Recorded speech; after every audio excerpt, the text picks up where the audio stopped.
which is now.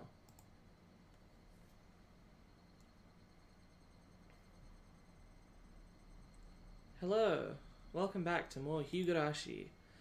Last time we managed to get a good end, almost. Keiichi managed to talk Rena down on the roof of the school that she had just taken hostage as a result of her paranoia caused by reading too many of Takano's conspiracy journals. However, it seems that that world came to a sad end anyway, as the Great Hinamizawa Disaster happened the very next day and erased all of the hard work that we had done. However, it seems that there's a new spark of hope, as Keiichi somehow was able to retain his memory from the Onikakushi arc to the Tsumihoroboshi arc, which influenced his decisions and his ability to empathize with Rena and eventually talk her down. If we can somehow work from this, then perhaps there may be a happy end in sight. What's this chapter called again? Minagoroshi. What does that mean again? Massacre, or everyone dies. Huh. Yeah, this will probably be the happy end, I'm guessing. Anyway, thanks for coming along. Let's... Oh shit, I didn't post.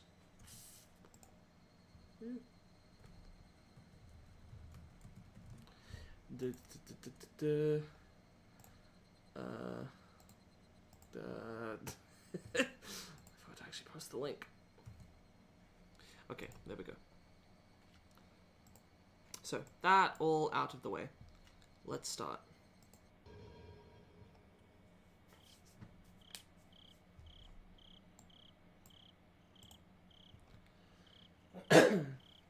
Minagoroshi, the final truth. Massacre chapter.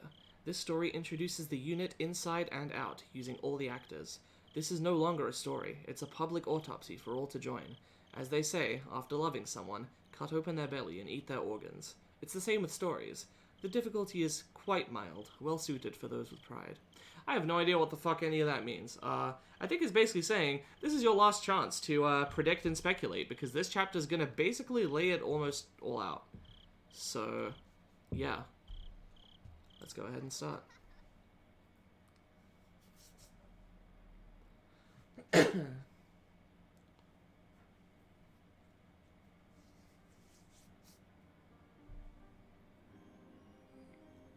I don't know who this is that's speaking, so I'm just gonna do a generic normal voice for it. What are you doing? I don't see you playing by yourself that often. All you could do before was to nod to my questions. Since when do you have your own will? I'm glad. I finally have a sister or a brother, whichever you are. I used to be an existence of nothingness just like you. But one day, I began to have my own identity, my own thoughts, and eventually, my own body. I think I might know who it is, but I'm still gonna just keep going with the generic voice. So it's not a surprise to see you in possession of your own will. Welcome to this vast, yet tiny world, my sister. You might be my brother, but let me call you my sister until I know for sure. This is an endless, eternal, and infinite world. Okay, you just used 3 synonyms there. But that doesn't mean it's boundlessly vast. Actually, I think that's what it's supposed to mean. I suppose you could describe it like a ring with a small diameter. While the ring is an eternal, endlessly looping world, that doesn't mean it contains infinite space. Yes, in short, this world is eternally sealed. The future is supposed to be an infinite weave of countless choices. Yet for whatever reason, our world always ends in death. If I were to compare it to something, perhaps a maze of fate would be appropriate. Looping through the same moments forever, steadily grows harder and more dejecting, eventually producing something like me. Then as that draws further on, even one like you is born, and eventually this world may be filled with your sisters too. After that, we'll build a colony inside of it, and once we lose our interest in this maze, Rika will disappear from this world. It looks like you still cling to this narrow world, Rika, though I lost interest long ago. Which is why I'm truly glad you were born for me to talk to. So what are you doing? Are you collecting fragments of memory? Yeah, I'm certain who this is now. There's only 5 or 6 of them right now. It must still be fun for you, though. There used to be more fragments long ago, but one by one they disappeared into the darkness. Now these are the only ones that remain clear. Oh, that's not how you're supposed to use it. See? Try and hold it up to the light. All of that is the life of Rika Furude and its end. That one is... Oh, I remember that one. That's the world when Keiichi was cursed. Those fragments are like books to me, so I titled that one the Onikakushi chapter. Do you remember what happens in that one? Good. That makes things easier. In Onikakushi, Keiichi Maebara was consumed by the darkness. He couldn't accept the kind words his friends offered him, and eventually beat them to death, not knowing of their kindness. Let me just make sure I'm actually live, because no one said it. First time in a while that's been the case.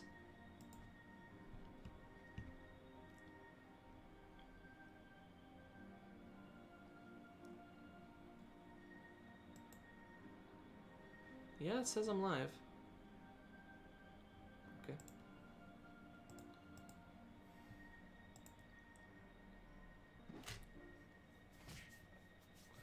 We were all killed after that anyway. That had nothing to do with his story, though. That fragment is the Watanagashi chapter. This might be Rika speaking now, I don't know. Shion Sonozaki was cursed in that one. She killed many people out of revenge for her boyfriend's disappearance, as he went missing in 1982. Rika worked so hard, but she was captured at the end. Oh. You know, actually, I'm not even confident that this is who I'm talking, that that's the right voice. Whatever, I'll just do generic. But she was captured at the end, and she was tortured to death. That's why she chose to commit suicide in the Meakashi chapter, because things were going to turn out the same way. That fragment over there is called the Tatarigoroshi chapter. Satoko's uncle came back and locked her up inside her house. That was the worst world of all. There was nothing Rika was able to do in that world. Whenever Satoko's uncle comes back, Rika usually just gives up on that world. Fortunately, Satoko's uncle doesn't come back that frequently. That one is called the Tsumihoroboshi chapter. Rika was there until just a moment ago. Rena Ryugu was possessed in that world. It was pretty exciting to see her take over the whole school. It surprised me to learn that Keiichi Maebara had a memory of the other worlds just like we do. It was pretty amazing, but then again, most of us have some kind of memory like that. We all have an imaginary world within us, some idea of what would have happened if you did things differently. It's like the strange feeling you get when you do something for the first time, but it feels like you've done it before. Everyone has a memory of an imaginary world in their mind, but the memory is not always that clear. It's not surprising, really. You are special enough to be able to see those fragments of memory. It's probably very difficult for you to understand how special you really are. You were born into a world where it's a natural thing for you to see these fragments. I was originally born in the normal world. I didn't know until recently that I could collect these fragments of memory. You grabbed those fragments just because you could, but I didn't know how to do that for a long time. I'm sorry. I'm sure you're not interested in hearing my story. I swear, oh, shut up. Huh? What's wrong?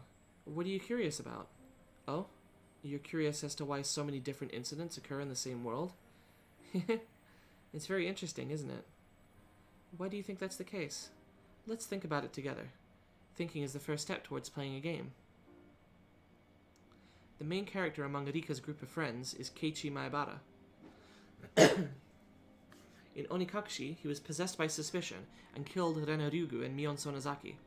If that was an inevitable event, he would be killing them in every world. In other words, what Keiichi Maebara did in Onikakushi was not inevitable. Indeed. The only thing that's inevitable is Keiichi Maebara's role. If Keiichi Maebara was someone with a naturally suspicious heart, he would take the same actions in every world. But that didn't happen. It's true that Keiichi Maebara is both passionate and easily convinced of anything, but it's rare for him to exhibit the kind of rage he displayed in Onikakushi.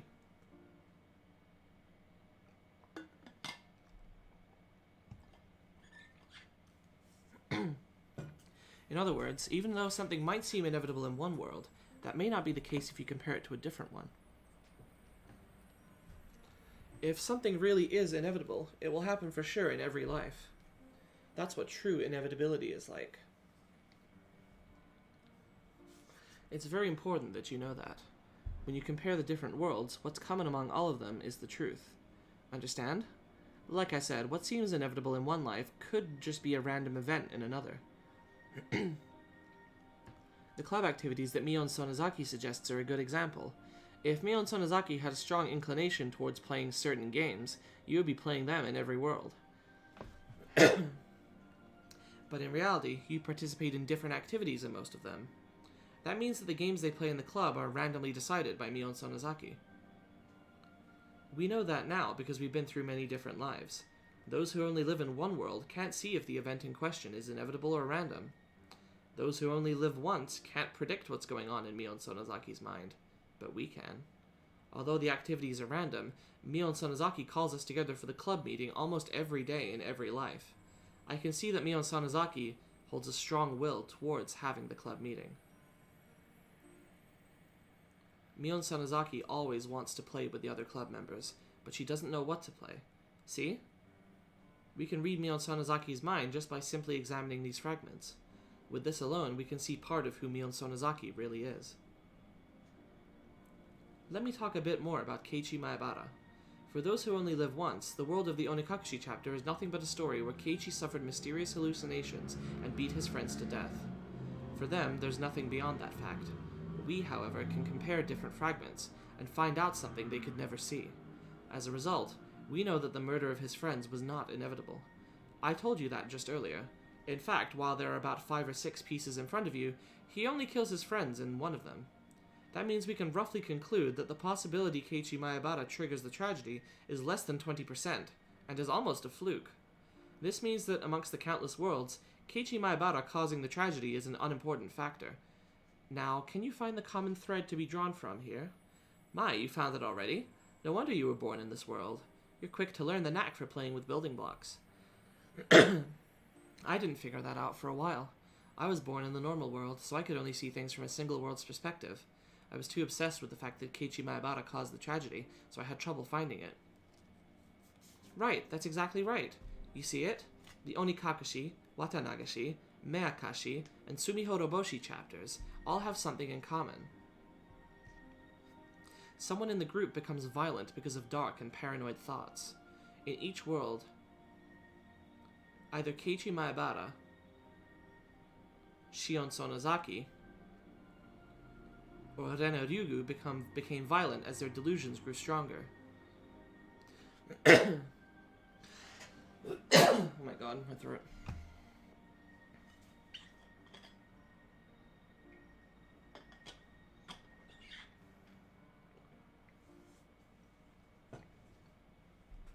Keiichi Maebara, Shion Sonozaki, and Rena Ryugu are all my close friends, but they were all born and raised differently. The only common factor is that they all live in Hinamizawa. I just said it not too long ago, though. When we peer through these fragments of multiple worlds, the constant phenomena become our facts, and the chance phenomena hold little meaning. In other words, the unrelated individual culprits are not all that important. To go further, the violence of their crimes also bears no meaning. Keiichi Maebara beat his friends to death. Shion Sonozaki killed the central people of the 3 families, and Rena Ryugu took over the school. They were all different. There is nothing in common there. In fact, the very, very important truth is that while the culprit and crimes are decided at random, their process of growing paranoid until they resort to violence is always constant. The suspect changes every time, but the process does not. After comparing the different worlds, this is the truth I found. This is one truth that is common to all the worlds of Hinamizawa. The rule is that a random person becomes violent under the influence of paranoid thoughts. This is Rule X. Keiichi Maebara, Shion Sonozaki, and Rena Ryugu, pieces with no particular connection, have the potential to succumb to that rule with random probability. I don't know what the probability is that those pieces will be ensnared by that rule. Perhaps there is some rule to that, too. Is it because these 3 are all close in age? Or is it because they all live in Hinamizawa? While we're not detectives or police officers, this is not something that a small girl like us, Rika Furide, can easily figure out. At least we now know that there's a mysterious rule in the world of Hinamizawa. People who only live in one world have no way of knowing that. I'm proud of myself for figuring that out. I guess for you it's not particularly surprising, though. Huh? What did you say? That's right. If something's common among all worlds, that means it's fated to happen. Some events quickly come to mind, don't they? Right. Jiro Tomitake and Mio Takano are always killed in those worlds. On top of that, they are murdered in exactly the same way in every world. In other words, unlike our previous rule with its variability, their murders are thoroughly planned out by someone with a strong will. So that does not fit with the mysterious, vague Rule X that leads a random individual to violence. After all, they are always murdered, regardless of who falls to Rule X. Therefore, there's another rule to these worlds, a rule that says that Jiro Tomitake and Mio Takano will get killed on the night of Watanagashi. Let's call it Rule Y. Don't you see how funny this is? Jiro Tomitake and Mio Takano are killed in every world, right? Every time, the character who gets cursed always thinks that their deaths have something to do with the danger that's awaiting them. The fact that someone turns violent, Rule X, and Jiro Tomitake and Mio Takano's deaths, Rule Y, are supposed to be two independent rules, but they all tend to link them together. Of course, one could say that's how they become ensnared in the spell of paranoia leading them to violence to begin with. But do you think in their paranoia that they notice someone is trying to lead them to link those rules together? Yes. Whoever the piece leading them is, they are the one making this stage called Hinamizawa very complicated. You should have noticed at least two suspicious people. Do you know who I'm talking about? That's right. I'm referring to Kuraudo Oishi and Mio Takano. When you compare our previous fragments, the role of the piece known as Kuraudo Oishi becomes clear. He's a detective who's retiring this year, and he's in a hurry to solve the mystery of the series of deaths in Hinamizawa. After he retires, he'll have to move away from the village. That's why he's desperate to solve this case before he has to leave Hinamizawa. Why is he so obsessed with serial murders in Hinamizawa? That's right. It's because of the first murder involving the manager of the construction site. The victim was Oishi's close friend. You will see that if you look at the Himatsubushi chapter. Oishi was there when the dam conflict was at its peak. He saw how the Sonozaki family took control of the Onikakushi Guardians, and he believed that the Sonozaki family was pulling the strings behind the whole incident. That's why he always suspected that the Sonozaki family was behind the series of mysterious deaths, regardless of the evidence or lack thereof. His personal biased belief, combined with his credibility as a police detective, affected the pitiable victims of persecution complexes in each world. As a result, the pitiful victims of Rule X come to accept the Sonozaki family as the identity of the unknown force their paranoia seeks. Shion Sonozaki's case was the most conspicuous one in that matter. So yes, if this piece, Oishi, didn't intervene, then perhaps the victims of Rule X wouldn't have resorted to such violence. So the role his piece plays is to indirectly cause the tragedy. I don't know who named him this, but Oyashiro-sama's servant is the perfect nickname for Oishi. The other suspicious person is Mio Takano. One would assume the only role of her piece is to amuse herself with research into Onikakuchi's dreadful history, and to take pleasure in scaring others with those tales. However, just like Oishi, she also gives them the idea that the Sonozaki family is behind all the mysterious incidents that happen in the village. She interfered with the most with Renadugu. For Mio Takano, Renadugu was the perfect prey, gasping at straws to try and identify the force she suspected. Ironically, however, Mio Takano always ends up getting killed at the end. If she had survived and seen Rena take over the school, she would have laughed long and loud. Now, have you realized that these two pieces and the roles they fulfill have their own rule too? They talk about the Sonozaki family, and the listeners always believe them. This is Rule Z, and what a humorous rule it is. You should already have an answer to this mystery in your fragments on hand. The fact is that the Sonozaki family always acts as if they are responsible, no matter if they are or not. They always pretend to be the villains in order to make sure that people continue to fear them. As a result, the villagers have believed that the Sonozaki family has been pulling the strings ever since the dam conflict ended. Kuraudo Oishi and Mio Takano were simply fooled by that rule. Actually, the whole village is fooled by it. Still, the more I think about it, the stranger the series of mysterious deaths in Hinamizawa seems to me. Do you know why? Nearly all of the fragments of memories we have here are from 1983, so I have no idea about the incidents from 1980 to 1982. But it's likely that interpreting these murders as serial is simply a result of falling victim to Rule Z, believing that the Sonozaki family is pulling the strings behind everything. In short, they may be trying to conflate those multiple crimes, which each happen for different reasons, into one big case. Well, I have no way of discerning the truth from the fragments here. Still, perhaps something lies in one of them. Each case was supposed to have been solved individually, after all. We don't know if that theory is sound or irrational, but it might surprisingly be an element we can't ignore. That reminds me, Shion said something intriguing in the Minagoroshi chapter. That curse system she came up with. Do you remember that? Her theory was that the villagers believed that they are allowed to kill an enemy on the village on the night of Watanagashi in the name of Oyashiro-sama's curse, and that this foundation of murder is allowed on that night alone is the true identity of the curse. Since most of the fragments here are from 1983, there's nothing to back the validity of Shion's theory, but there are still interesting things about it. In other words, her theory is that the suspect is not the one who's committing the crime. It's the environment that's causing the murder. People in a single world tend to analyze a criminal's life to determine the process that led them to crime, but her idea is different. The real crime is committed not by the criminals, but the environment. In other words, it may only be happenstance that robber A committed the crime, and the environment of poverty may have created robber B instead, or perhaps even robber C. A may not even be a criminal in another world. Therefore, the real criminal is not A, but the environment that creates A, B, or C. And while people in a single world may be able to reach such an idea, the widespread desire to place blame commonly causes A to be lynched by society, while the environment that gave rise to A goes ignored. Did I confuse you? I'm sorry. Perhaps that example was actually harder to understand for you. It's easy for me to see it like that, because I'm from the normal world. Let me make it simple for you. The culprit behind the tragedy in many worlds isn't individuals like Keiichi Maebara or Shion Sonozaki, but the environment. So Rule X is the true culprit at fault. You're earning good marks if you can grasp that, even if we don't know the identity of Rule X.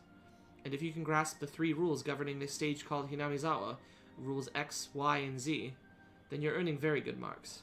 So as long as you understand those rules, then even if this is your first experienced world, you should easily find the truth without distraction. See? Isn't it fun?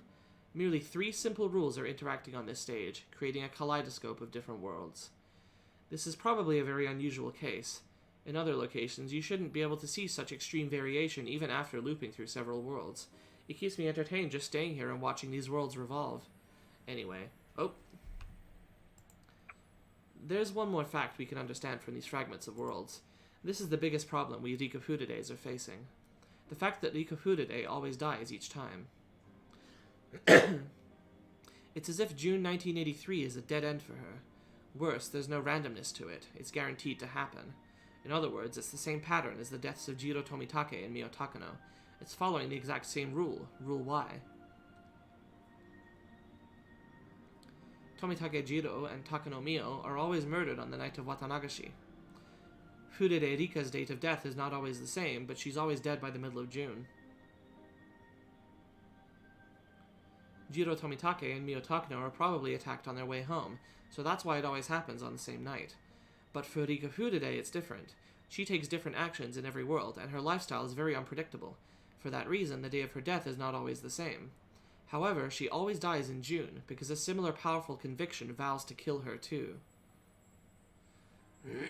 So we can assume that the same Rule Y killing them is also the rule behind her death? Is the same person killing all 3 of them? I don't know if it's the same person, but it's highly likely the same rule is at work. Is it the same person or the same organization? Is it the same views? The same goals?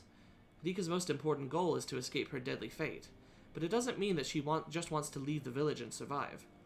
She wants to live happily in the village. All of her friends must also be happy too. That's Rika's happy future, the ideal future she hopes for. It's tragic that we can't realize such a simple desire no matter how many times we repeat this. Though it's a tragedy we're only able to perceive because we're beings capable of comparing the fragments from different worlds. By the way, I have some interesting information. While Rika is almost always killed by Rule Y, have you noticed that she's killed by Rule X in some worlds? Right. It happened in the Watanagashi and the Minagoroshi chapters.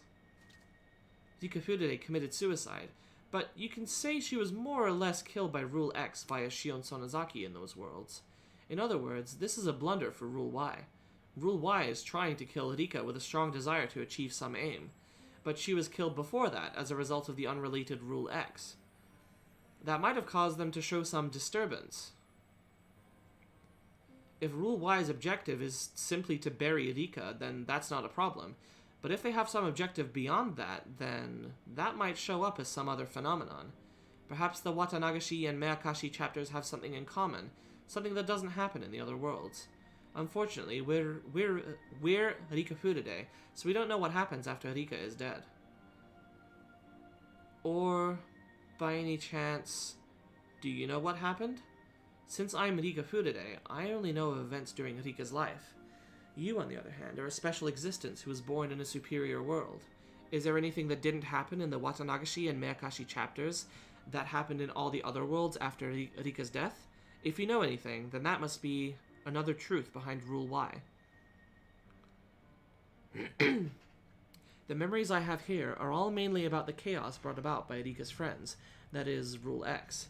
But its foundation, Rule Z, and the obvious hostility common among all worlds, Rule Y, are what I believe to be the true rules governing this stage. If so, then Rika's path is a thorny one. She needs to fight Rule Y in order to survive. Unless she defeats it, she has no future past June 1983. And to win her own happiness, she must also beat Rule X to win her friend's safety. So long as that's undefeated, one of Rika's precious friends may be led to tragedy. If that happens, then even should Rika survive, she wouldn't have the happy future she hopes for.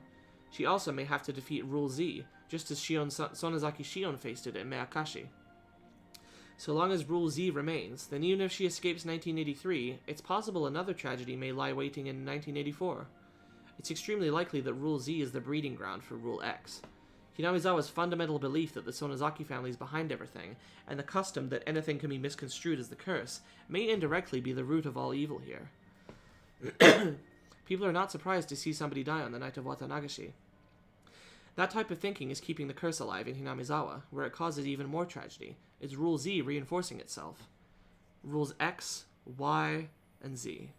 There are 3 rules that hunt Rika down in the eternal June of 1983. They are all tough obstacles. We didn't even figure out these 3 common rules until recently. Were you aware of them? If you were, I'll give you straight A's. I've tried so hard in the past to break these rules, but I was never successful. However, a miracle happened in the Tsumihoroboshi chapter.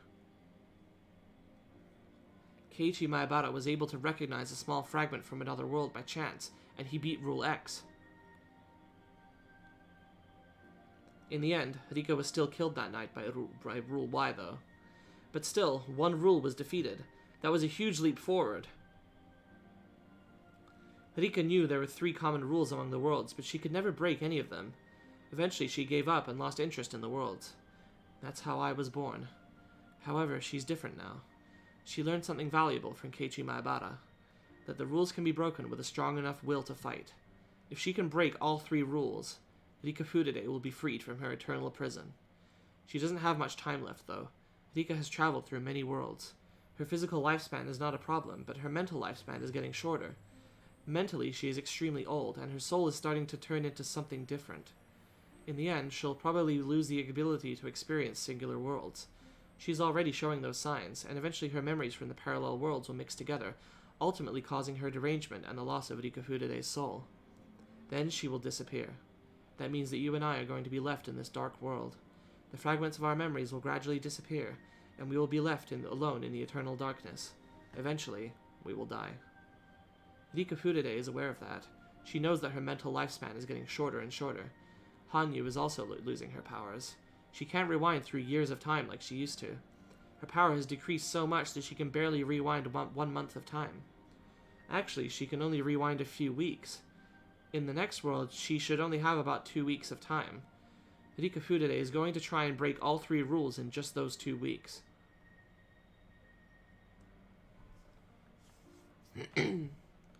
I wanted to know what's outside the well, so I tried to claw my way up from there. I wanted to know what's outside the well, so I continued to climb even when I fell and injured myself. I finally realized, the higher I climb, the more pain I feel when I fall. When my curiosity toward the world and my physical pain become equal, I finally understood the meaning of the frog in the well. Frederica Berncastel. This is a work of fiction. It resembles actual persons or organizations. It's highly coincidental. Chapter 7, Minagoroshi.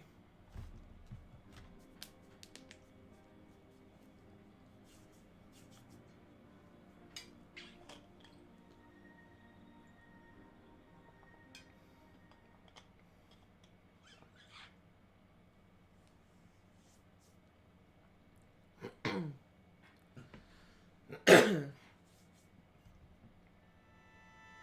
think this is the same intro as last time. Yeah. Let me see.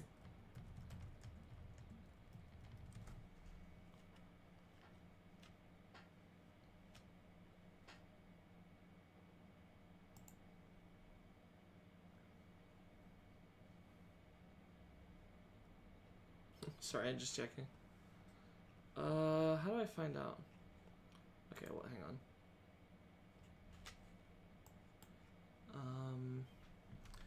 Tsumihoroboshi opening.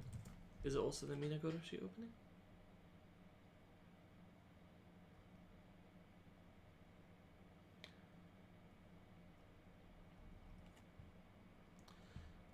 I'm pretty sure it is. If not, I'll play at the start of next stream.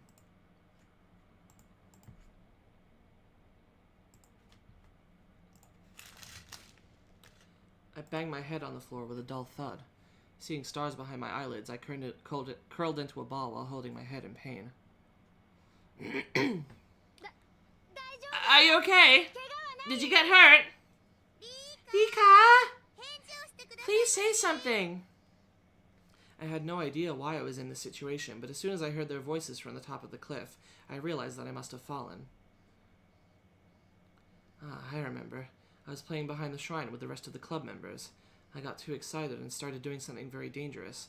Then the tree branch broke. That's how I fell off the cliff. My body started to ache all over. I remembered how I fell, but I still felt strange for some reason. I couldn't remember what I was doing. No, it was more that I couldn't remember who Rika was before I fell off the cliff.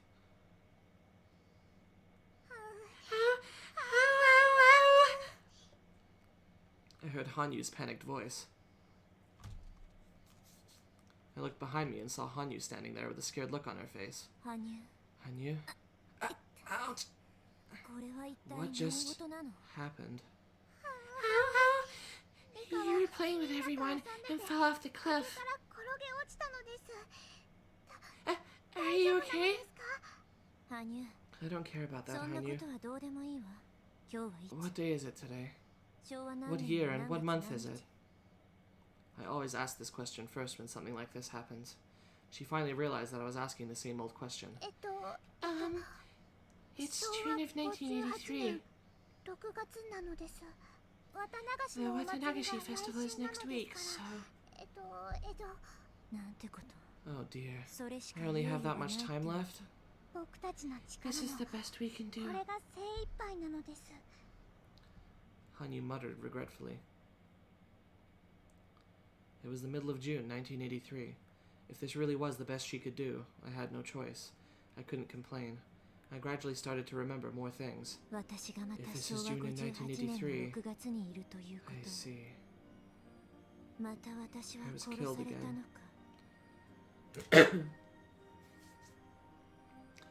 After Rena surrendered to the police, all of the classmates were given checkups at the clinic.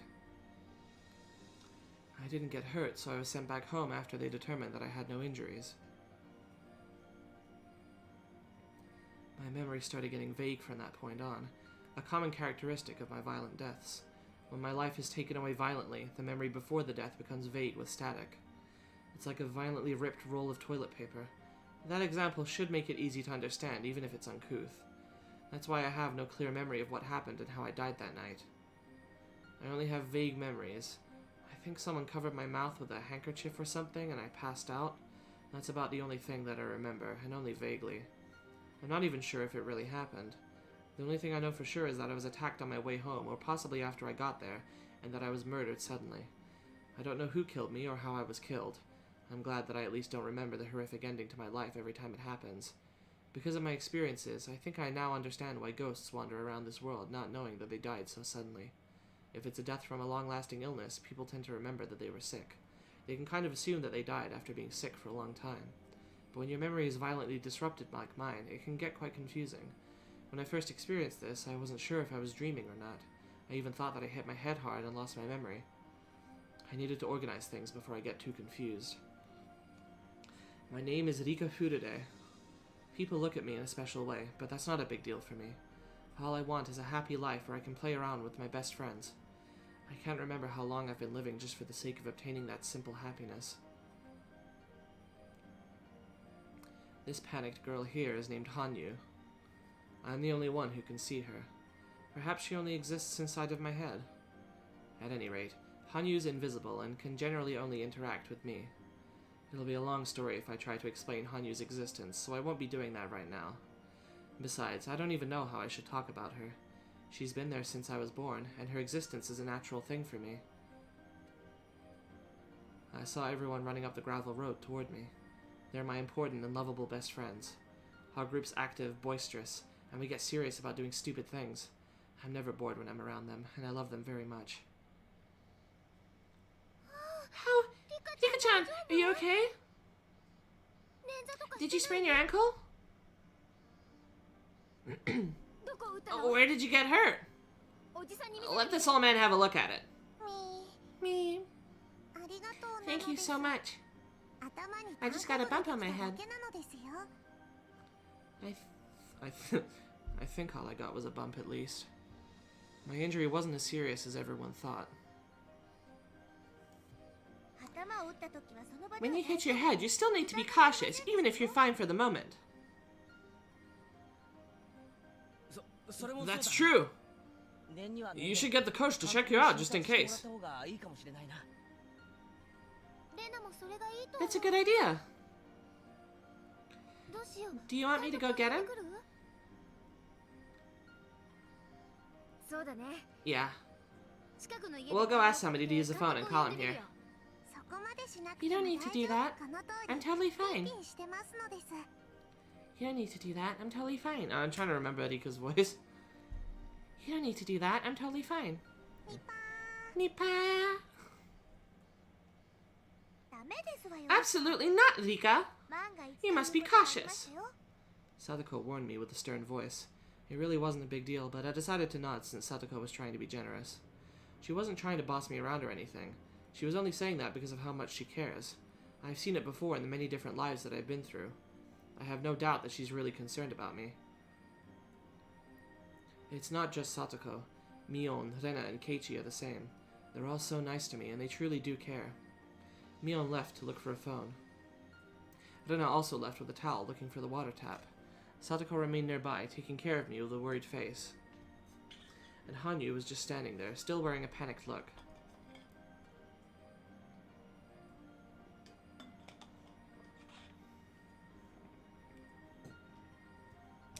Keiichi seemed to be panicked too, but he was trying not to show it. He was standing by me, wearing a calm expression. Are you alright? I'm fine. It doesn't hurt anywhere. I'm glad you're not seriously injured. I was super worried. I wouldn't feel anything special about his words if this was a while ago. But at that moment when Rena took over the classroom, when she hurt Mion, Keiichi tried his best to save Rena, even so. He was more reliable than I ever imagined from his normal behavior. He's usually an insensitive guy who hurts other people's feelings without noticing, but that's not his true self. He has a secret side. He's willing to sacrifice himself for other people. I was just observing that not too long ago. That's why I can honestly feel his generosity now. Now that I think about it, Keiichi regained a memory from another world the previous time around. Is it possible that he carries that memory in this world too? If that's the case, I have some hope. Hanyu and I are totally powerless. Hanyu is only like heir to everyone but me, and I'm just a little girl. There's only so much that we can do ourselves. But Keiichi is different. He changed the fate that I had once resigned myself to. He's somebody who may have the power to take me to my unseen future. If I can get Keiichi to understand me, he could be my hero. Perhaps I'm not expecting that much out of him. I just want someone to understand my struggle of being stuck in this maze. Keiichi? I spoke to him slowly. It had been a while since I felt so nervous. I hadn't felt this way since I started my endless life in 1983. As a witch, I normally would know what his response would be before even talking to him. I often remain silent because I already know how pitiful the reply would be. But in that case, why was I so nervous now? Huh? Did you call me, Rika-chan? Hanyu gave me a disappointed look before I responded to Keiichi. Rika. I could tell what Hanyu was thinking too. The miracle wasn't going to happen. If miracles do happen, one could have happened many times in my other lives. But I've only seen one miracle before. The miracle that Keiichi gave me was a once-in-a-lifetime kind of miracle. Only if it happened again would it be a true miracle. I won't get out of this world just because I rolled a 6 on the die once. I can't get out unless I get a miracle that's equivalent to getting a 6 on the die 10 times in a row. And so I rolled 10 dice, wishing that they'd all turn out to be 6. Keiichi? What is it? Are you hurt anywhere? He looked at me worriedly after I called his name twice. Keiichi? Do you remember? I knew how sudden my question was. As I thought he would, he looked at me with a confused face. Huh? What are you talking about? I looked inside his eyes to see his true feelings. He should remember. He should know. Even though he doesn't have the memory, Keiichi experienced it.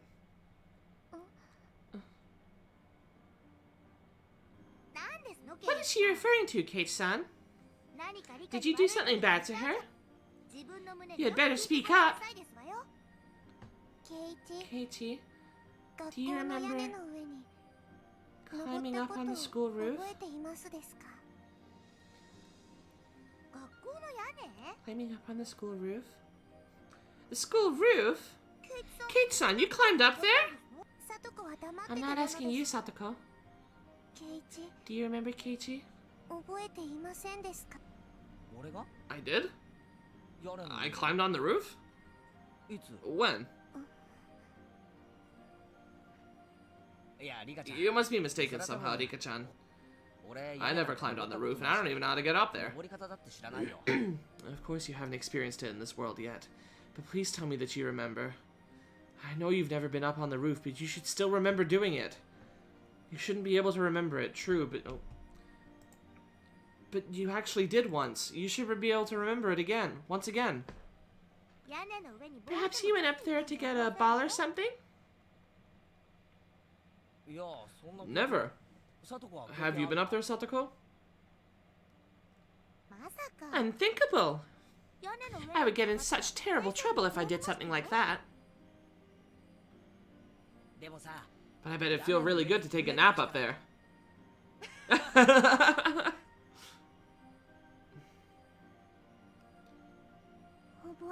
There's no way he would remember.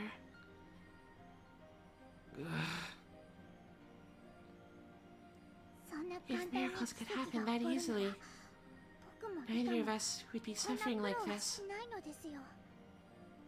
Shut up. I knew that. I knew that he wouldn't remember. My fate is already set in stone. We're like a pitiful cicada that dies after the summer festival. Shut up.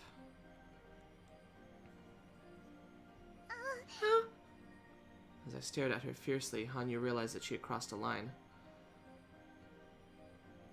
This might be a waste of time.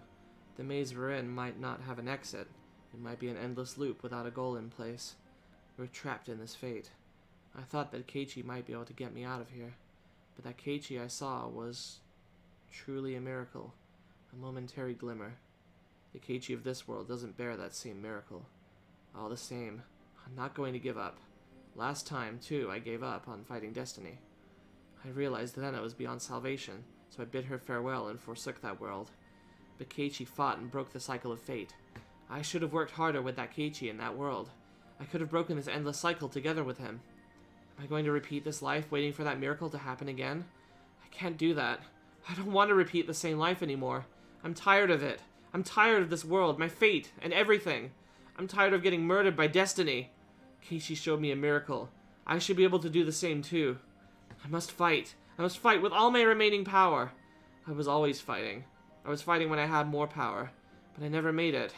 How can I expect to win this time? Still, I must fight. Keiichi taught me that fate can be shattered.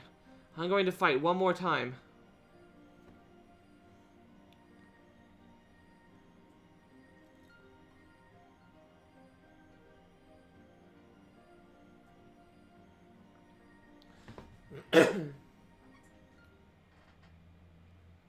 New tips unlocked. To my granddaughter. And achievement unlocked. Breaking the cycle. Let's view new tips. I'm sorry for leaving you like this. I just need you to understand I'd rather take my own life than be fearful of how many days I have left to live. That's why I'm writing this letter to you. I can't stand the fear of being unable to leave behind a will while my life is prolonged, even as I lose my consciousness. In the end, there's nothing I can leave behind for you. I was unable to leave any of my achievements to this world. I was forgotten before I was dead. I leave this world a humiliated man, knowing that I had no appreciation from anyone. You must do better than me. You must achieve something that your grandfather was never able to achieve. I don't mind what field you choose. You must leave your mark on this world. You must leave behind your achievements. You will eventually die someday. You will eventually turn to ashes. As a human being, that's your inevitable fate. But if you achieve a great success, you will live forever, even after you depart. Those who live beyond their deaths are called gods. I wished to become one, but I was unable to do so. So in my place, you must become a god someday.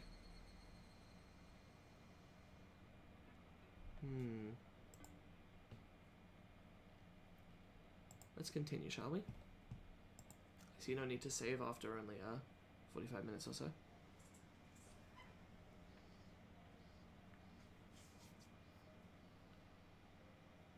Hi. There. You're all done. Irie withdrew the needle from Satoko's arm. It must not have hurt much for the needle to be pulled out.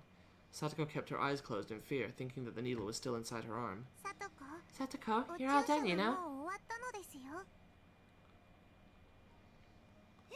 What? Oh! It's finally over! As Satoko opened her eyes, she found that Irie was no longer sitting in front of her. Takano was wiping her arm with rubbing alcohol instead. That's right. You're all done now. Dr. Irie is good with needles, unlike me. You didn't even notice he was finished. Don't touch that part of your arm for a while, okay? Also, try not to carry anything heavy. Of course! I know that by now. Good for you, Satoko. I'll pat your head for you. It was nothing. There's nothing I did that would require you to pat my head. Not long ago, she would go into a panic when it was time for her to get her shot. The way she behaved today in itself is worthy of praise. Everyone in the room smiled, aware of that growth. Please give her the usual test. Will you, Takano-san?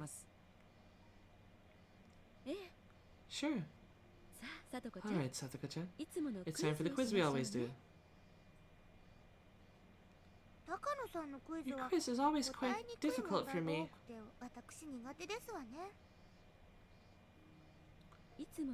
Take it easy. If it's too difficult, you can just tell me that you don't know the answer. You don't have to think too hard. Just tell me whatever comes to mind at the moment. Takano smiled at Satoko to ease her tension. Then she led Satoko to a desk in the back of the examination room. I hope Satoko gets better soon. I don't know if it's because of the heat, but Satoko has been showing negative symptoms since last month. The change of the seasons can affect her physically and emotionally. It's not a surprise that this is happening to her. I'm going to see Irie and ask him how Satoko is doing. What are you going to do, Hanyu? I'm going to stay with Satoko. Thank you. I'll leave it to you. Hanyu went over to where Satoko was. Fortunately, I'm the only one who can see Hanyu. She won't be a distraction if she goes and observes Satoko's test. I, of course, would be a distraction like that. This is supposed to be a routine exam, but it seems like Takano is teasing her by giving her difficult questions. It would be pretty funny to observe how Satoko reacts to them. I'm a little jealous that Hanyu gets to watch everything without being a bother to Satoko. Irie was talking with 2 other staff members about Satoko's exam results. I walked up and joined them. Thank goodness. She seems to be improving. From what Irie was saying, her results must have turned out well. Iria, how is she? 安心してください。 Don't worry. いい結果 The が出ました。 results were good. では、 I'll discuss this 後を more よろ with し you くお two 願いし later. ます。 After ordering his staff to continue their work, Irie showed me some difficult paperwork and started explaining it to me.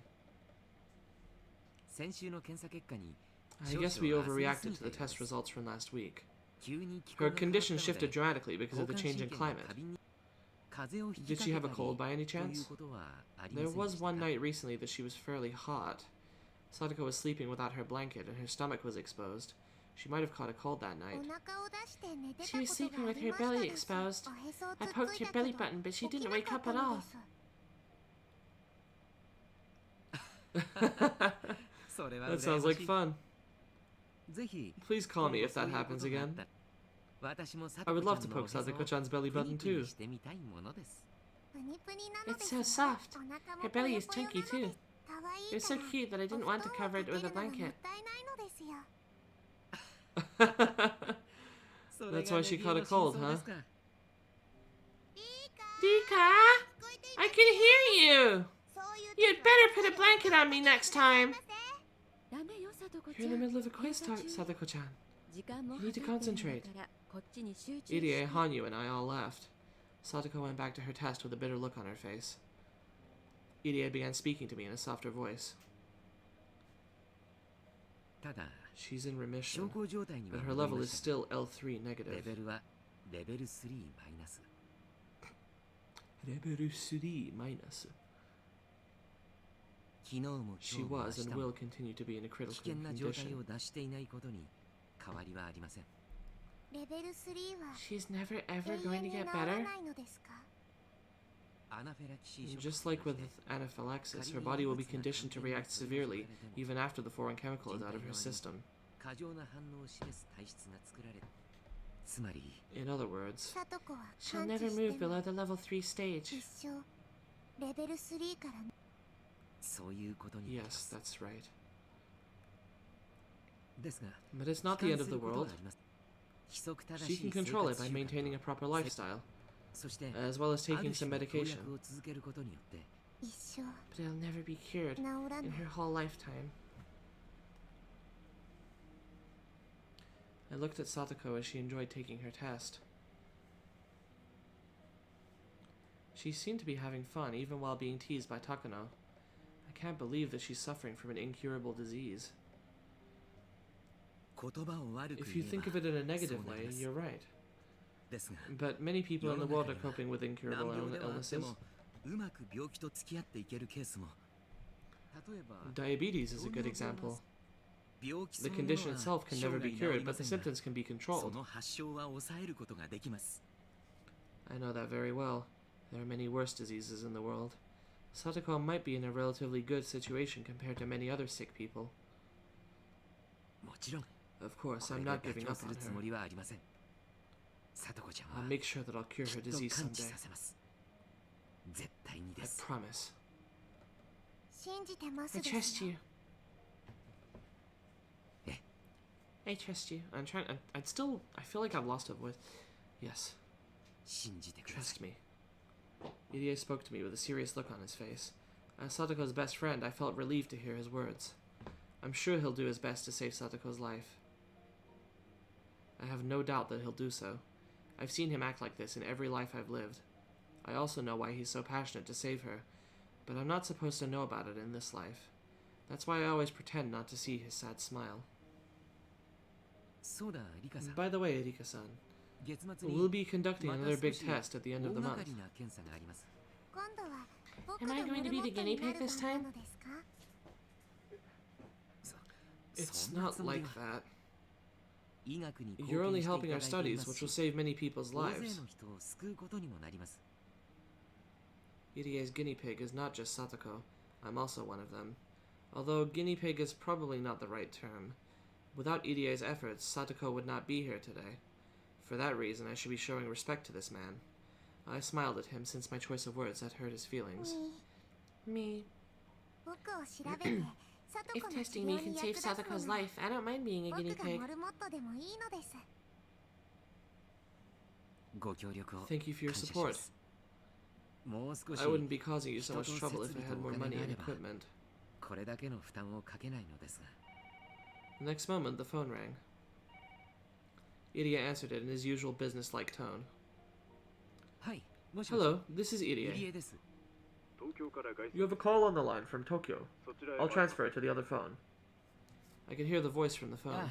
Ah, that must be Risa-san then. もう今年も Is it that time of year そんな時期にな already? りました。電話は所 I'm 長 going to 室 pick で it up at く the ださい。 office. Will you そ transfer っ it ちへ there? 回してください。 Absolutely. Please hang up on this line in that case. わかりました。 Okay. リカさん I'm す sorry, みません。 Rika-san. 東京からの I got a 電 call 話です from Tokyo. いってらっしゃい Don't なの mind ですよ me.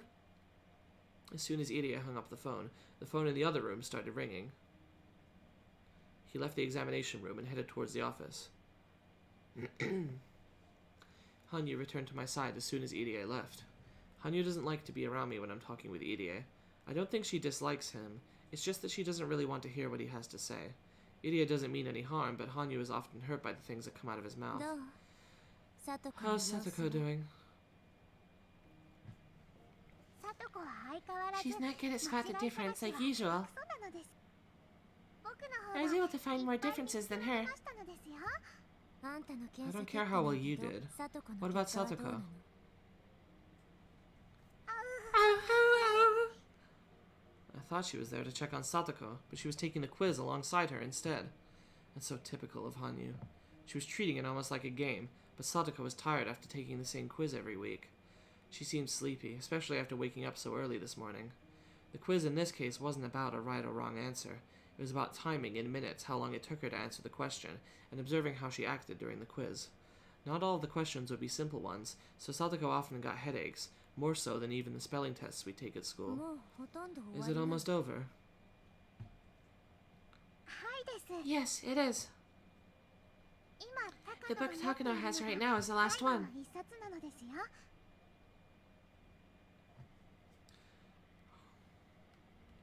Takano was showing a book to Satoko with abstract pictures inside.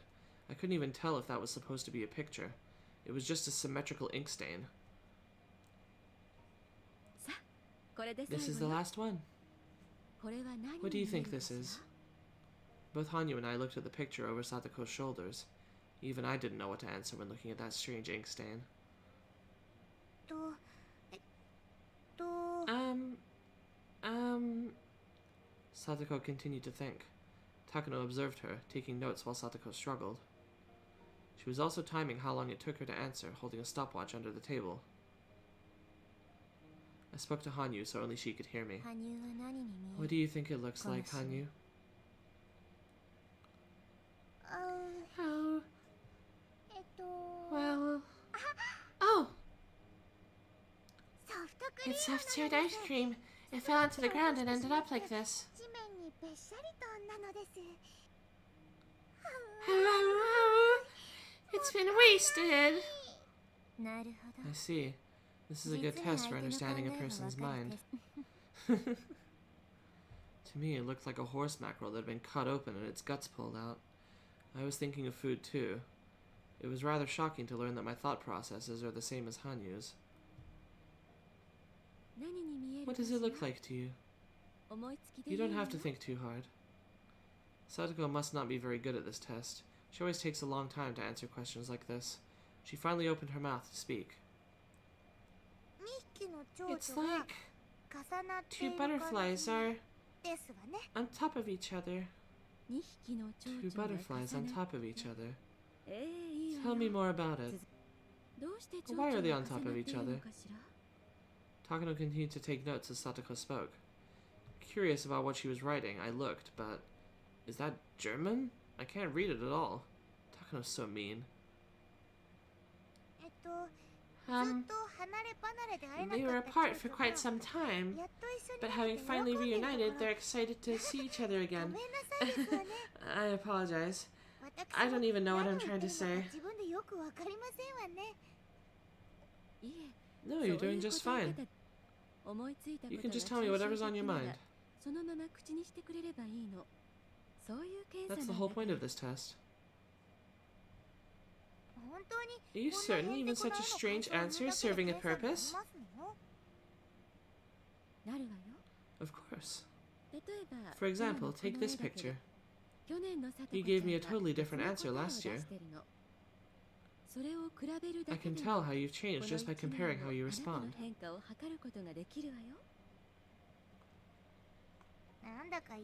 Really, I don't like this test. What did I even say last year? Takano smiled and took a note without answering her question. I tried to remember what her answer was, but I have more than 100 years worth of memories in my head. Hanyu might remember better than I do. As I looked at Hanyu, I realized she was standing there with a sad expression. I decided not to ask her. I could tell what kind of answer Satoko gave back then just by looking at Hanyu's face. Last year, June 1982, that was when Satoko was being abused by her cruel aunt. Recalling that, I didn't even want to know what Satoko answered. But just a year later, the Satoko who was so worn down could no longer be seen. She became so strong. I know how difficult it was for her to stay tough and strong like this. Her growth over the past year is overwhelming to me. Are you done with the test? Irie returned from his office. Yes, we are finished. Satoko-chan is handling it a lot better now. We were done pretty quick today.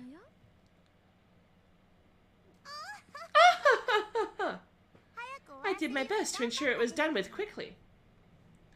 I have plans after this, so I can't stay here too long. You have something after this? Today is Sunday, right? We're doing a club activity at Mi's uncle's toy store today.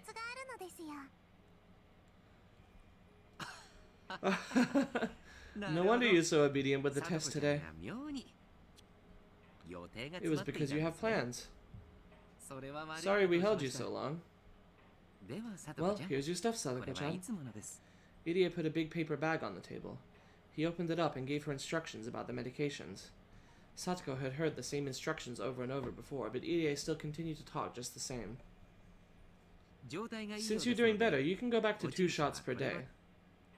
Please give yourself a shot before lunch and before you go to bed. Make sure you change the needle every time. Don't ever use the same one twice. I'm prescribing this one in case you really need it when you're feeling sick. Yeah, same as usual, I know. Satoko couldn't wait to meet our friends for the club activity. It made me feel happy to see her as excited as this. She only has to take 2 shots per day now. I'm glad. The number of shots she has to take each day represents how well she's doing, so it's a good thing that she has to take fewer shots. It's tough for her to give herself a shot 2 times a day.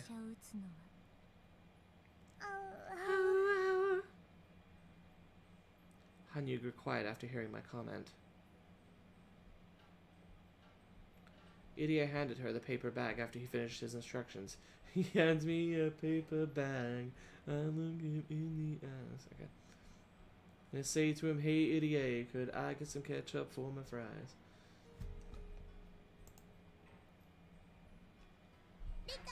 Rika! At last, it's over! Good job. You seemed anxious during the test today. Have fun with your friends. I'm sorry I was so tense. You have my thanks for all that you've done for me.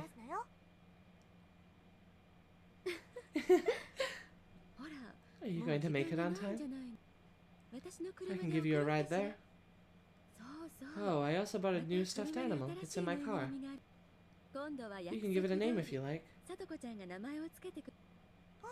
Oh my! What sort of creature could it be? I wonder what I should name it. Well, what is it exactly? It's a cat again. One with tiger stripes this time. I think you'll like it a lot. Satoko and Takano are good friends. They're both fond of stuffed animals. Every time Takano gets a new one, she brags about it to Satoko. That's all they have in common, but having a friend like Takano is a special thing for Satoko. She's a part of the Hojo family, who tried to betray the village. People at the clinic are the only adults who will even talk to Satoko. Well, and the teacher. Have fun at the club. You should suggest wearing maid uniforms for the punishment game. I have every kind and every size. Either way, I'll see you next week. No, thank you. See you next week. Well, let's be going. Our battle today is not only against the club members. I'm itching to put my skills to the test. I bowed slightly and made to leave the examination room, but I soon realized something. Idia was looking at me with a sad expression on his face. Just with that look, I could tell what he wanted to say. Please take care of Satoko-chan if something happens to her. I nodded at him and stepped out into the hallway with Satoko. My goodness. I'm used to these tests and quizzes, but they always leave me exhausted. You don't like taking the tests? You don't like taking the tests? I think that's it. Well, I don't, but they are my job. There's nothing I can do about that. Satoko is supporting Idia's research. She gets financial support by helping him out. Or at least that's what Satoko thinks she's doing.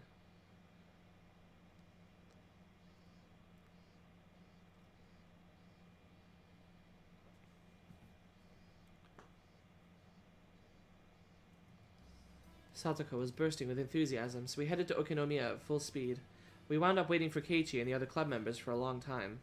We got here early, but they were late. I think they were late the last time we did this too. Did it mean that this was something that was meant to happen? It's unpleasant that I can't even change the most minor of fates. I finally saw them coming towards us on their bikes. Hello, everyone. How utterly slow all of you are. Satoko acted like she was upset, but I could tell that she was pleased to see them just the same. Satoko is so cute. That's why I'll never tire of her. She's adorable. Satoko's behavior soothes my feelings of frustration. This is why I love Satoko. If she was a small fluffy animal, I would definitely keep her in a cage. Good morning, Satoko-chan and Rika-chan. Good morning. Hey! Good morning, Rika-chan. Satoko, think fast. We gotta do this quick before the cops get here. Our goal is 1 billion yen. Huh? Kish-san, what in the world are you talking about? Are we late? When did you guys get here? It didn't take too long, so we've been waiting here a while. Mion and Rena know that Satoko gets a checkup every Sunday at the clinic. Sorry about that. Keiichi didn't show up on time, so that's why we're late. That Keiichi. So he's the reason they're always late. That's not really surprising. Nipa. Oh, wait a minute. Am I the bad guy here? Of course. Of all the club members, you're the only one who can play the villain.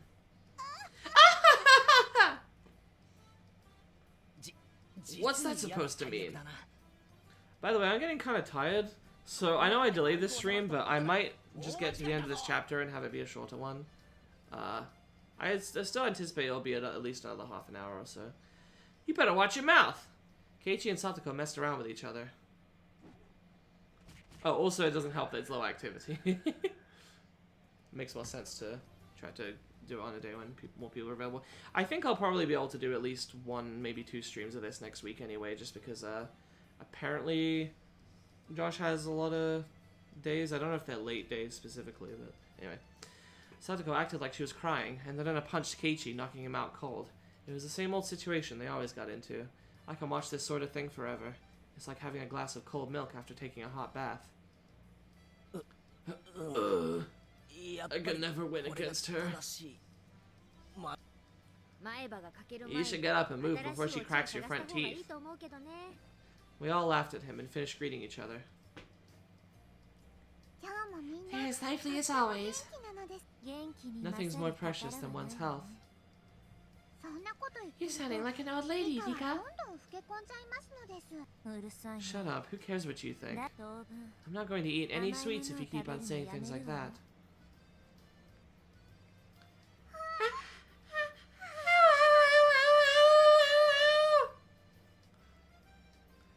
Hanyu seemed to be getting more depressed than usual. I should stop teasing her so much. It was a joke. Will you get off of me? I'm sorry. Hanyu loves sweet treats. She especially loves cake and ice cream. Since she can't eat anything, she has to depend on me when it comes to that. In other words, whatever I eat, Hanyu can taste too. Even if Hanyu craves something, it doesn't mean anything if I don't eat it. In other words, I have total control of what she eats. That's why it's fun to tease her with saying what I'll eat and what I won't. It's almost as fun as teasing Satoko. Huh? You seem to be in a good mood today, Rika-chan. I want to take you home. You'll be arrested if you do that, you know. Hey, Mion, the store owner is calling you. Rika, did you hear? There's to be a prize for the club activity today. I remember. Mion was going to be paying 50,000 yen out of her pocket as a prize. I couldn't believe she could just afford that. Therefore, I have to assume that she has some kind of guarantee that she won't lose. And do you know what it is? It's 50,000 yen! 50,000 yen! You could buy an awful lot of corn pone with that kind of cash. Satoko stared at me. Oh no. She was expecting me to be surprised to hear that the prize was 50,000 yen. It's natural to be surprised after hearing that sum, but I didn't react because I already knew it. Perhaps I gave the impression that I've known it for a long time. Keiichi-san, isn't it amazing that the prize is 50,000 yen? 50,000 yen?! What the heck is that? That's like 5 years worth of the Keiichi GNP! Satoko said the same thing to Keiichi. She probably assumed that I wasn't listening to her, so she decided to talk to Keiichi instead.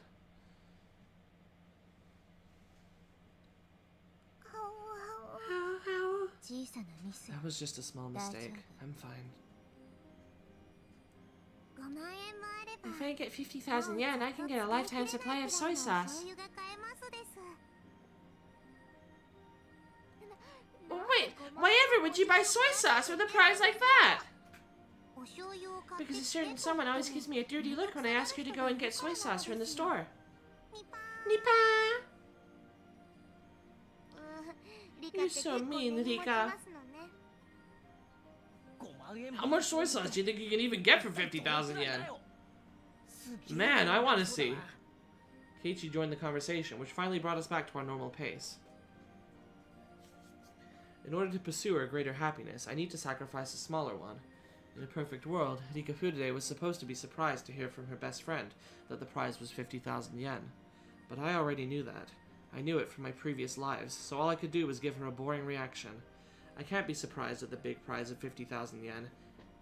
I can't give her the reaction that she expects from me. I'm losing the ability to be surprised by life. And after the continual repetition of small incidents like this, there will be nothing left that I can find interesting. I'll have nothing to be surprised about. I'll never be impressed with anything. Eventually, I'll lose my emotions entirely. That's why I'm always trying to be careful. I make sure I act like the Rika Furude who doesn't know anything. Even though I may not be impressed, as a young girl, Rika Furude should be impressed with many things. Rika Furude is supposed to act excited when she encounters something for the first time. I try to, at least.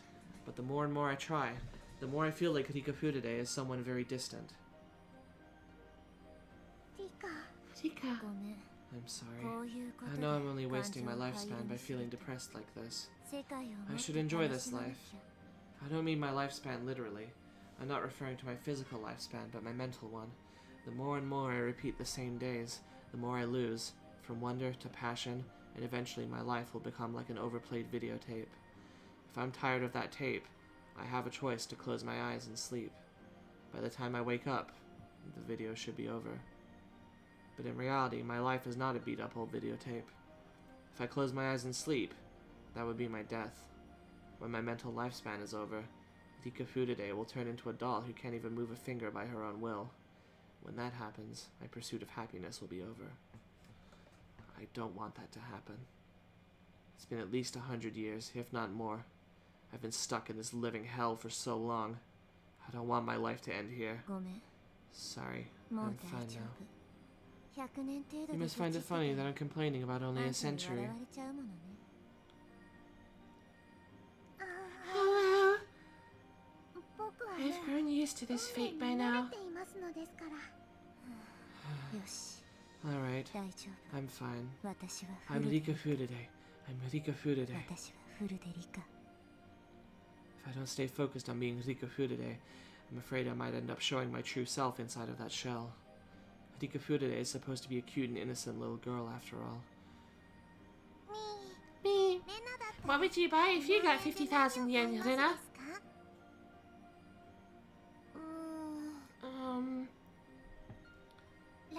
I wonder if I can buy the Kenta-kun doll.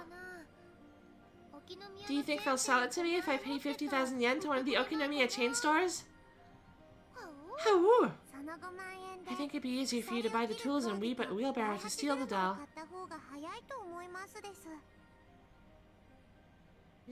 I bet Rena-san could break the chain with her bare hands if she wanted to. I agree on that one. How? You're all so mean. Thus we rejoin the typical flow of conversation, naturally. Once I enter that flow, it's not hard for me to continue as Rika Furude. Being Rika Furude is like flying a kite for me. Once it's up in the air, it can stay in the sky for a while. But if something happens and it loses control, it's one heck of a challenge to get it back on track. Every time it tries to get back up in the air, the kite gets dragged on the ground and wears out. I'm exactly like that. Finally, Mion started clapping her hands to get everyone's attention. I already knew the rules. The members will be broken into 5 different groups, and each group plays a game that they choose together. I was secretly hoping that Mion would change the rules for some reason. There's nothing more boring than to already know what was going to happen. Mion can be very capricious. She really might change the rules. Yeah, but it seems like she's been planning this game for several days already.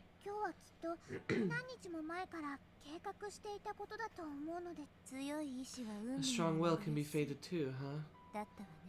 Normally when we're doing club activities, Mion decides what to play at the last minute. She opens her locker and randomly decides what game to play. For that reason, our club activities are rarely repeated throughout my lives. That's why I'm never bored with them. But just as Hanyu said, today's event was something that Mion had been planning for a while. I was certain she wouldn't suggest anything spontaneously today. In that case, this won't be up to random chance. Mion had only one idea in her mind. Therefore, it was equivalent to destiny. Although, her idea of having this event in the toy store is actually a spontaneous one. In all the lives I've repeated, there's a very low chance for this event to occur. You shouldn't expect anything to be different. I'm not expecting it. Of course, I was lying just now. I was hoping that Mion would suggest a new rule for this game. If it was the same rules again, I'd be suffering for a few minutes while I listened to her instructions. Nothing is more frustrating than walking the same path over and over again. Please, Mion, please change my fate. Please. First, we're going to be divided into 5 different groups. The winner from each table... It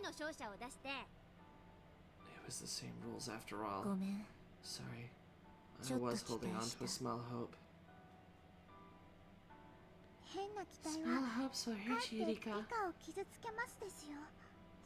You're right. You've told me so many times, but I never learn. Hanyu has taught me so many times. She taught me the trick to swimming in the flow of destiny.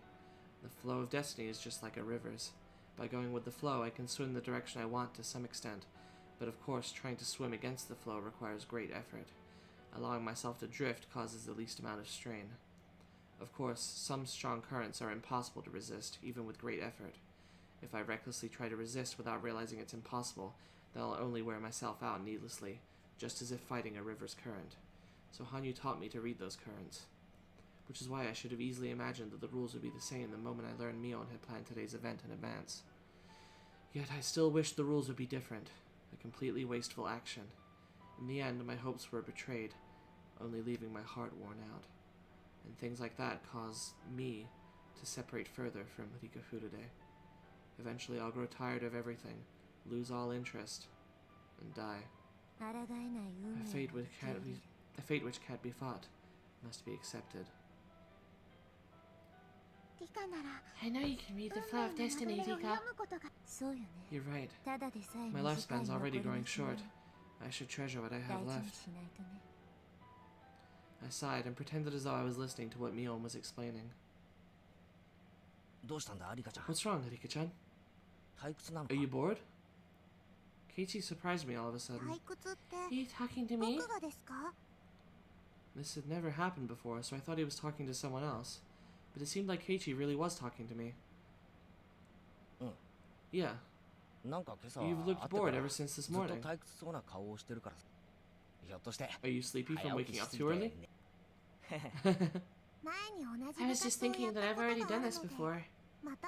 No one would understand what I mean anyway, but Keiichi might, and so I told him how I honestly felt. Huh? Are you serious? No wonder Mion seems so used to this. I'm looking forward to it since it's my first time though. I envied him for feeling that way. I sighed, knowing that I never will. I understand how frustrating it is to hear the same instructions over and over again. I went to a cram school once and studied ahead a lot there. I remember how much I hated hearing the same lectures in school. Keiichi didn't understand me, but I'm glad he at least understood how frustrating it was to repeat the same situation. I'm the same. I'm frustrated at school too. What? Are you really? You always seem so happy. Rika Furude is supposed to be happy at school. That's why I act that way. Hearing the same things over and over again is like torture. It's easy for me to change what Satoko cooks for dinner. I can simply volunteer to cook instead of her. But I can't change what the teacher teaches at school every day. I have no choice but to be quiet and listen to her lecture. Yeah, there's nothing you can really do. You can't just tell the teacher to move on because you already know what she's teaching you. But this is a different story. It's a game. It is a game, but it's already predetermined. You don't know that. After all, we're being split into 5 tables by drawing lots, right? Plus, each group gets to choose what game their table plays. There's no way to predict what games we'll do battle over or what exciting turnabouts await us today. But I can make a good guess. No, you can't. Keiichi smiled as he contradicted me. That smile seemed so ignorant to me. While the groups will be decided by drawing lots, each club member will be in a different group. Keiichi, you'll be sitting over there. My table will be right here. Right there. I'll be playing a fishing game. You'll be playing a game called Billionaire. I don't know how, but last time we were broken into five separate groups. It couldn't have been a coincidence. I'm sure Mion did something to ensure it would end up like that. I'm 100% sure. As for the games we play, I'm not totally sure, but if each member in the group follows the same thinking patterns, they'll probably end up making the same choices. If you roll dice many times, you begin to approach the average. One person's spontaneous act can be random, but multiple people's thoughts can be averaged out for the most part. The more people that are involved, the more difficult it is to alter the path of fate. That's why I'm pretty sure that we'll end up playing the same games. Keiichi seemed surprised to hear my prediction. What the hell? Is that like a premonition? How can you be so sure? That's what fate is all about. Fate, huh? That makes me want to smash that fate into pieces. He smiled at me again. I knew that he was just smiling without reason, but I felt a small hope from him. After all, Keiichi really did shatter fate before, but that was just a miracle that happened in my previous life. I couldn't expect him to do the same thing in this one. Otherwise, I would be worn down by my high expectations again. Alright, we're going to decide our groups by drawing lots from this box.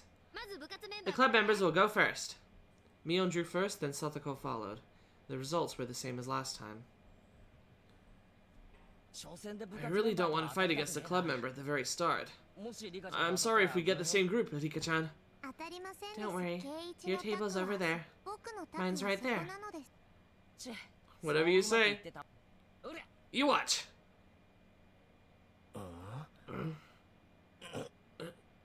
Keiichi looked upset. See? My predictions are always always right.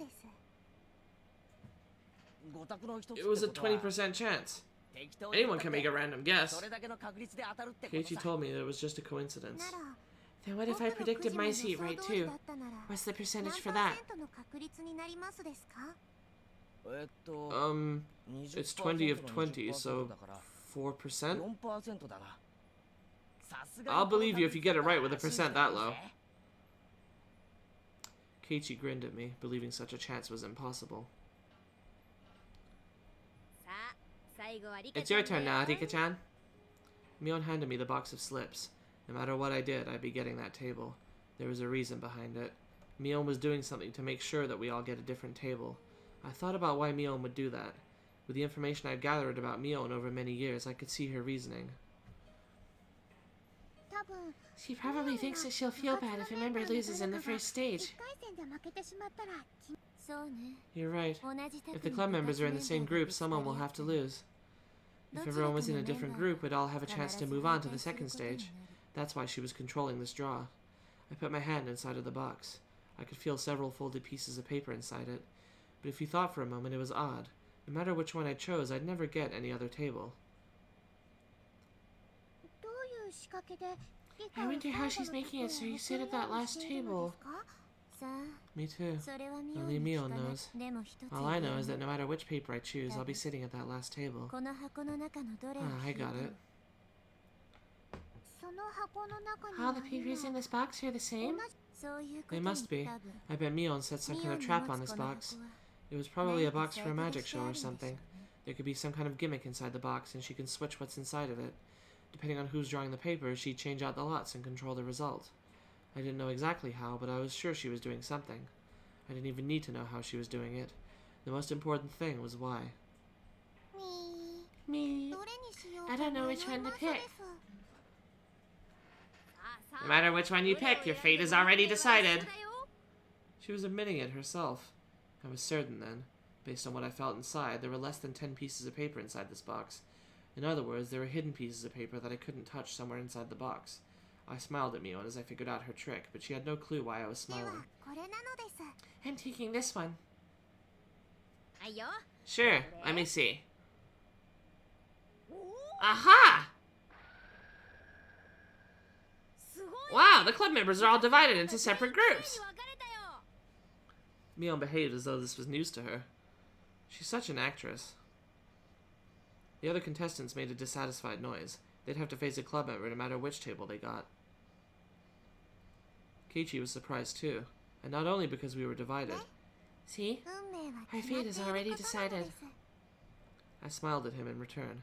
Keiichi was in denial for a moment, but then he smiled back at me.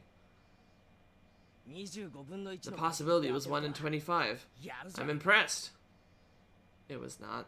I predicted that Mion and Satoko would be at a different table, so the possibility was even lower than that.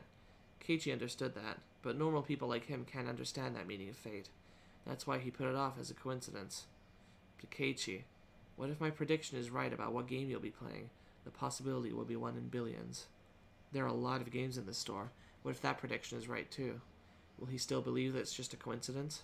I stayed quiet in my seat and waited to see what game my group was going to decide on. They were going to choose the fishing game.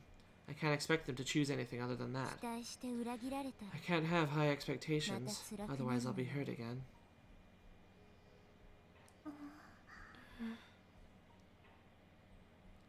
One of the boys stood up. He walked toward the shelf full of games and picked up one box. He lifted the box above his head and turned around so he could show it to us. I closed my eyes as he did so, but I could still hear what he was saying. Check this out! Do you guys remember this? We should play this one! Yeah! It's the one with the spinning fish, right? I could taste the bitter chemicals from my brain and my mouth. I clenched my lips and tried to endure the numbing feeling. I'm sorry. I guess I'm not doing well today. For some reason, I can't just accept this flow. It wasn't because I wasn't feeling well, of course. It was because of my emotions. Our powers are getting weaker, and we can only rewind about 2 weeks of our lives. I was feeling that the end was near for us. In order for me to change my tragic fate, I need more time to prepare. But I can only go back 2 weeks. That means my power to resist my fate has significantly weakened. Even if I become as weak as a small leaf in the river, I should be able to do something in order to change my path. But if I can only go back to the point where I'm getting ready to be swallowed into the whirlpool, there's no chance for me to escape it. I lived for so long believing that I could eventually escape my fate and survive. I believed that I had a chance in every moment of every life I lived. But there are limits to those chances. There are so many limits in my repeated lives. And perhaps this might be my last chance. That may be why I'm feeling so restless. Stop it, Rika. The harder you think about it, the worse it'll be on your mind. I know. Just be quiet already. My brain was numb, as if surrounded by a gray mist.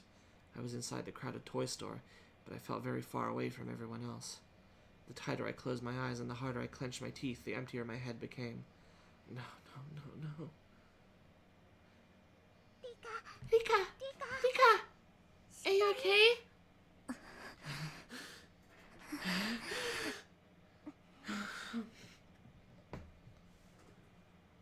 As I tried to focus, I became conscious again.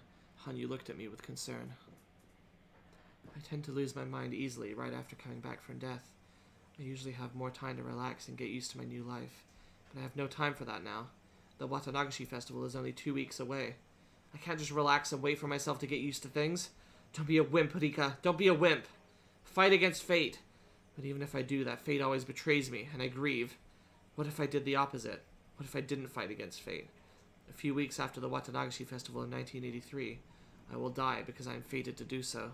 Fight. Don't fight. Fight. Don't fight. Fight. Don't fight. Fight. Don't fight. Fight. Don't fight. Fight. Don't fight. Fight. Don't fight. Fight. Don't fight. As I repeat the same words, they started to lose all meaning. I felt like I was chanting something. I bit my tongue in my mind and forced myself to stop thinking about it. I was calming down a little bit. When I opened my eyes, I saw the fishing game right in front of me, as well as my pole. Someone placed it there while I had my eyes closed. It was as if I was seeing the immovable reality of fate right in front of me. It felt like a final verdict to me. What do you think, Keiichi? This is what fate is all about. Do I want to earn his agreement or his sympathy? I stood up and walked towards Keiichi's table. His group couldn't decide on a game, so the store owner was deciding for them. Just like the last time. The store owner will pick the game of life. It's kind of unfair to play a game that your opponent chooses. We couldn't decide on anything because we kept refusing each other's suggestions. Has your table decided on what to play? You can see it for yourself. He looked at my table and saw the fishing game there. Keiichi was surprised to see that my prediction was right again. He also remembered that I predicted his game too. So you're saying that the owner is going to bring out the game of life just as you predicted? I'm pretty good at predicting things.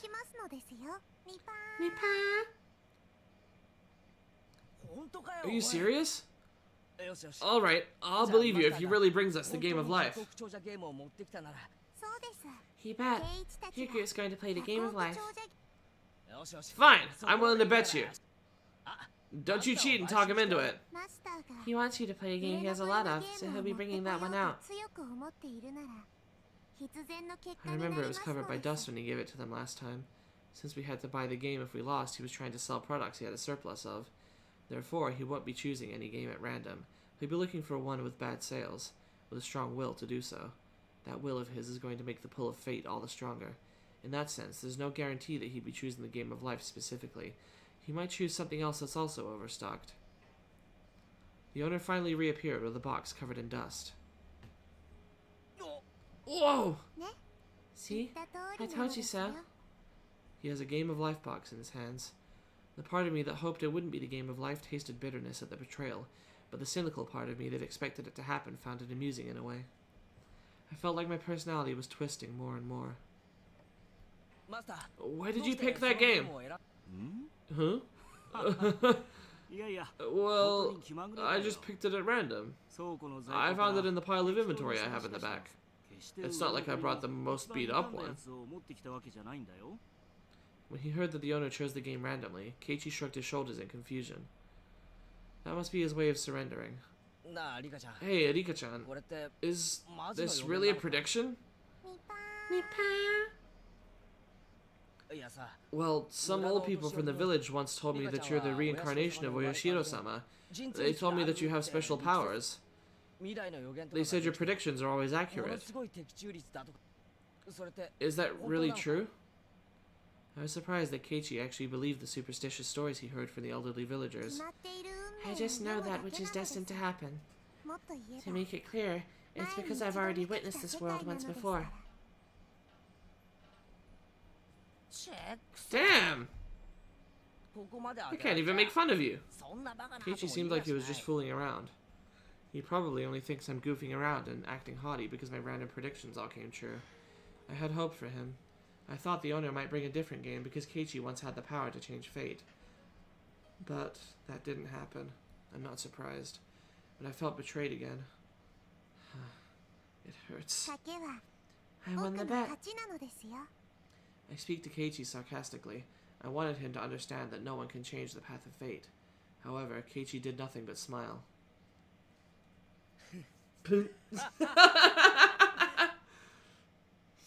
Don't get carried away, Rika-chan.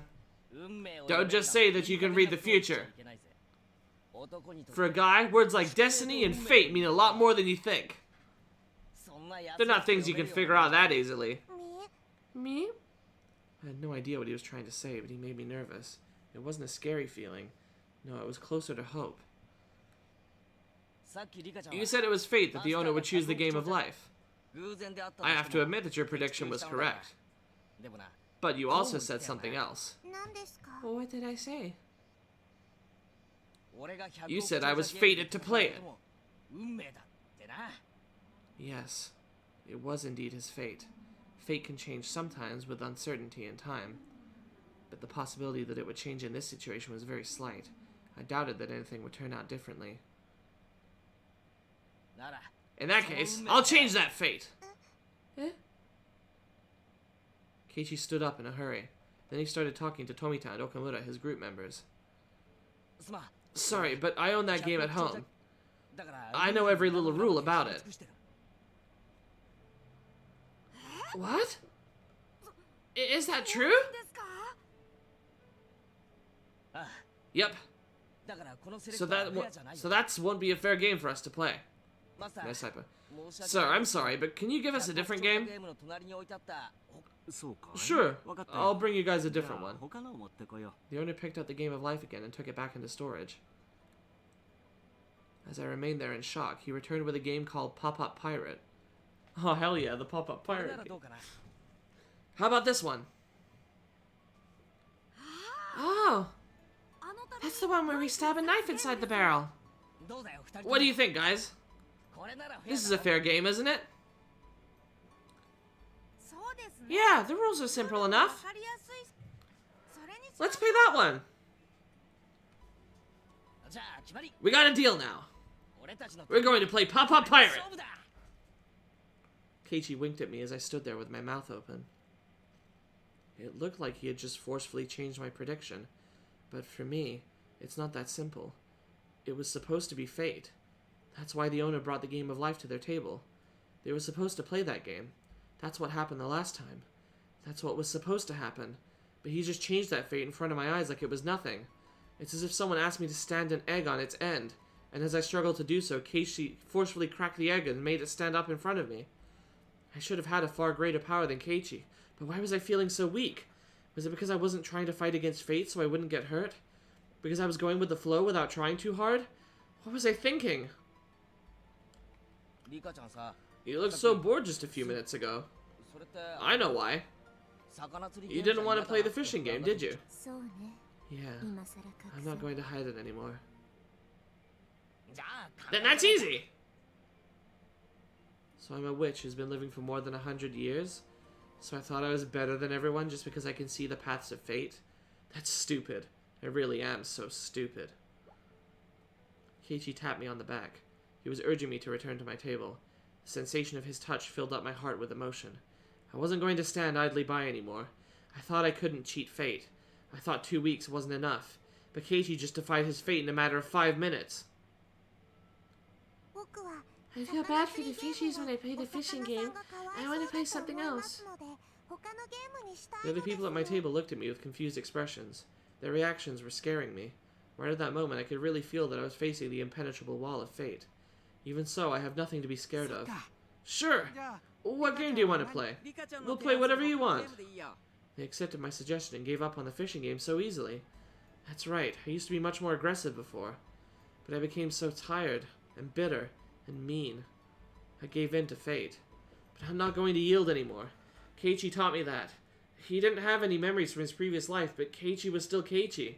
He'd never give in to fate. For the first time in a long time, I feel motivated to fight. If I want to, I can change destiny in 5 minutes. And I have 2 whole weeks to work with. I'm different now. I'm going to fight against fate.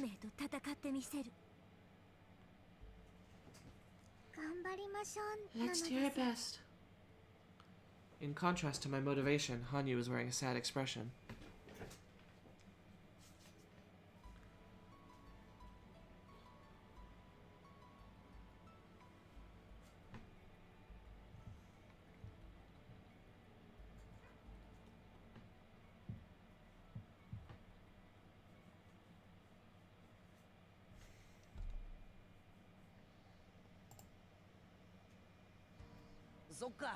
I see. We can't hold you here if we have to go help your uncle. Yeah, it's a pretty small store after all. But, you know, couldn't he have guessed that if he did a bargain sale, his place would be packed?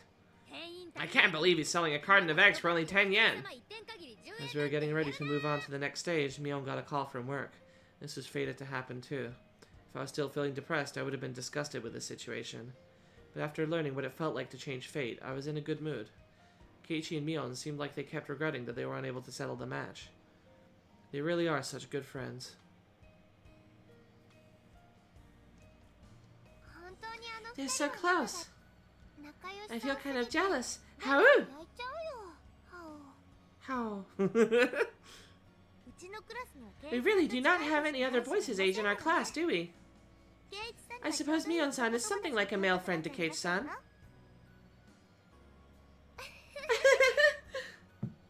But Mi-chan is a girl. She can't be another guy for him. Of course I know that. But when they're together, they look like 2 boys hanging out. Ren and Satoko enjoyed the lingering excitement of the day as they watched Mion and Keiichi happily goof off. The next moment, the owner came out from the store. Thank you for today, everyone. You brought me a lot of customers. He was holding 4 paper bags in his hands. I remember, he gave us gifts as a reward for today. I think there were dolls inside. Here are your rewards for today. Hey, Uncle Yoshiro! Don't I get one? He was giving them only to us. Mion didn't get anything because she's a family member. That's what happened last time, too. Oh, look, look! Something cute is inside. Satoko let out a cheer of joy as she saw a cute doll inside of her bag. Hirana reacted the same way. What? This is so cute! I can take it home with me? Really? Did I get one too? Wow! Look at this cute doll. Keiichi got a gorgeous, expensive-looking doll. It was by far the best one. It was adorable even to my eyes. Satoko, Rena, and Mion were feeling the same way.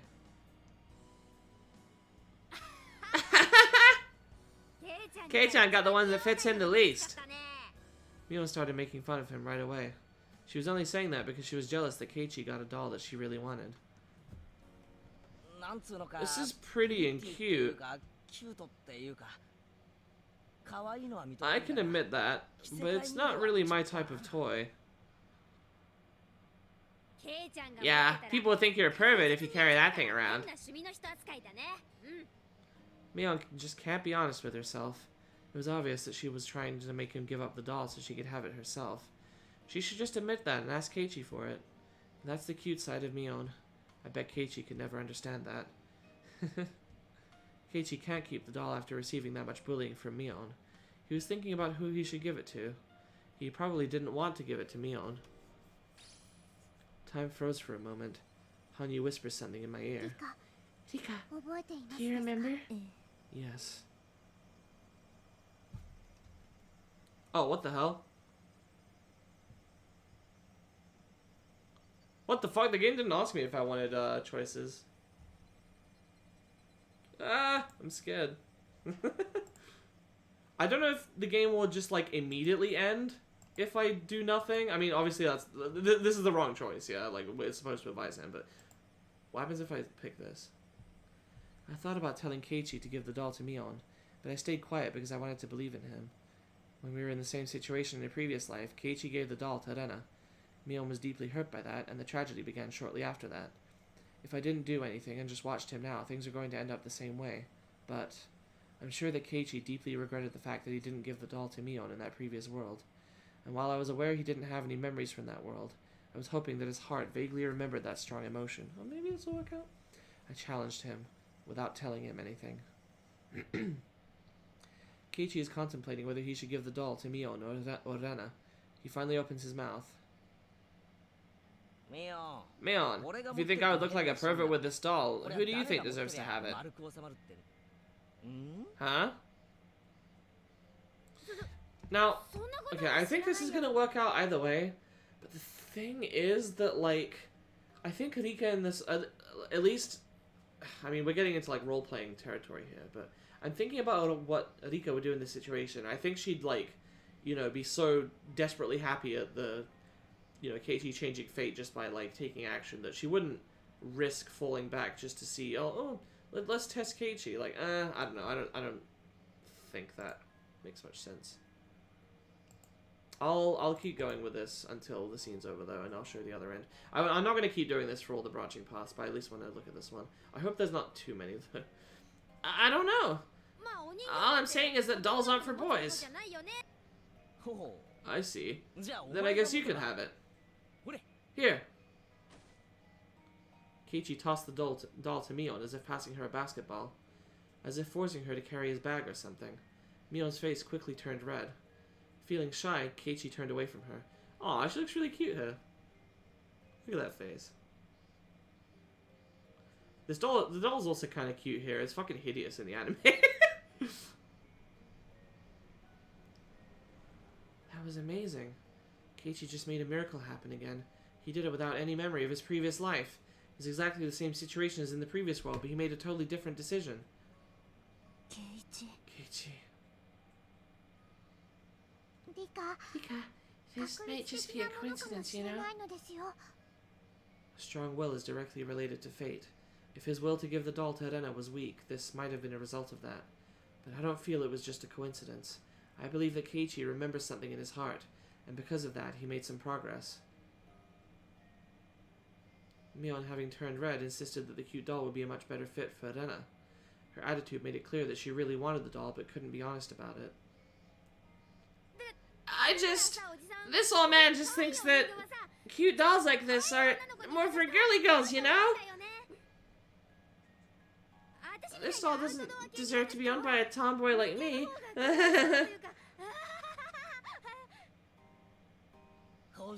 I know that you want it. It's written all over your face. No!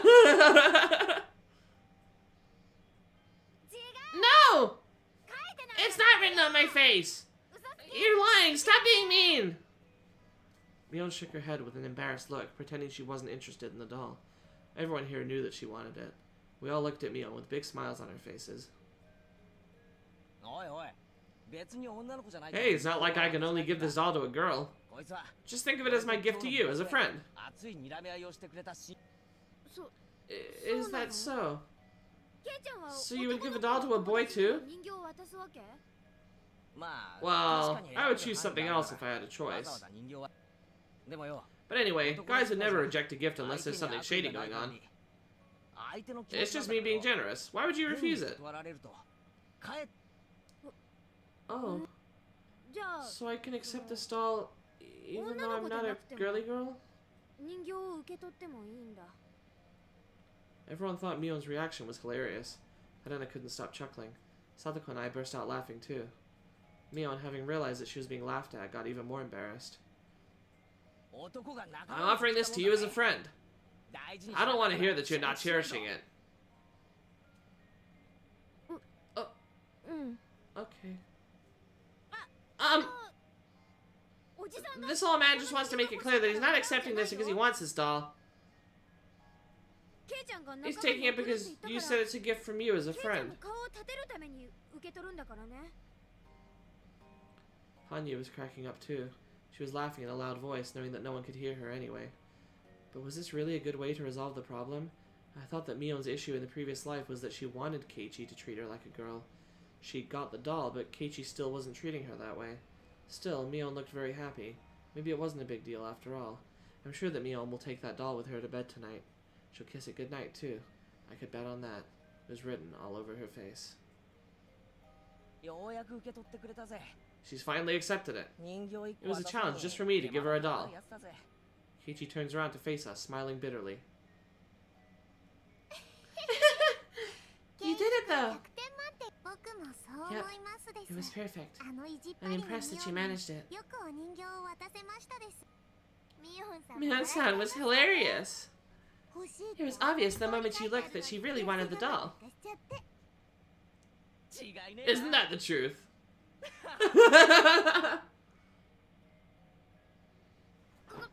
Hey, you guys! Are you saying rude things about this old man? Knock it off already! Don't you have to get to work? You're going to be late. You guys better watch yourselves. Mion seemed like she wanted to stay longer, but after looking at her watch, she started heading to work. Okay, I'm gonna load my save state now. My save game. Let me make a backup save quickly.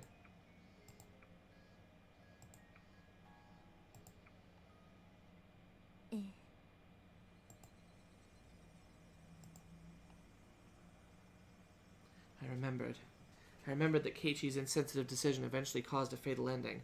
That was fate. Keiichi was internally thinking that he should give the doll to Mion. She was the only one who didn't get anything, so it would be natural for him to give it to her. But the hesitation he was feeling was because Mion was such a close friend to him. He'd been treating Mion as if she was a male friend, but it would be weird to give a doll to another boy. He was afraid that if he gave the doll to Mion, he would start looking at her as a girl from that point onward. He wanted to continue his friendship with Mion without thinking about their difference in gender. He didn't want to ruin the relationship they had at that moment. That's why he couldn't give the doll to Mion. Even though she was the only one without a doll, he felt so hesitant. Of course, that was only how he felt. Mion didn't agree. In actuality, she wished he would treat her more like a girl. I walked closer to Keiichi so I could talk to him.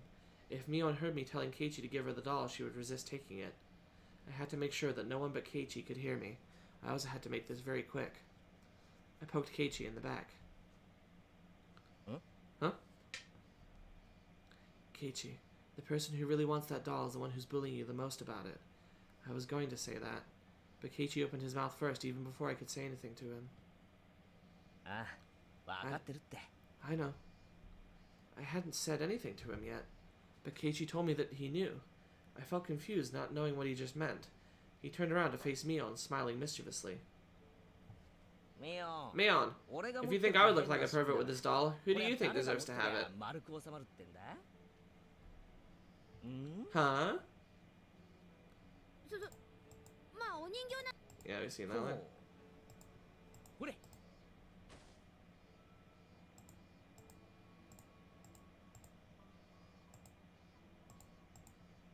That was surprising. He got my message just by getting a tap on his back. Sorry, I'm tying a knot in my pajama, like, lace things. Strings.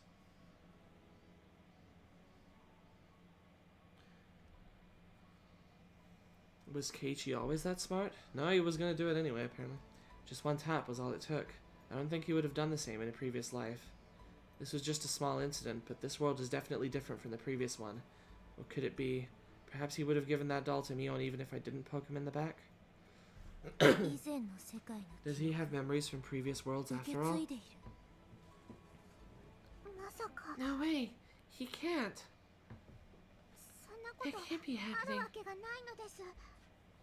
I know for a fact that he doesn't have those memories, but there might be something imperceptible somewhere inside his heart.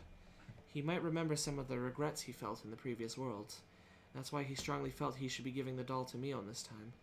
After repeating so many lives, I'm the only one who can even notice this slight growth of his. But I see it. It's clearly visible to me. Mion, having turned red, insisted that the cute doll would be a yeah, we saw that. だからさ、おじさん、こういう可愛いお人形はさ、私みたいなアウトドア系に渡してもほら、欲しいくす顔嘘つき、意地悪。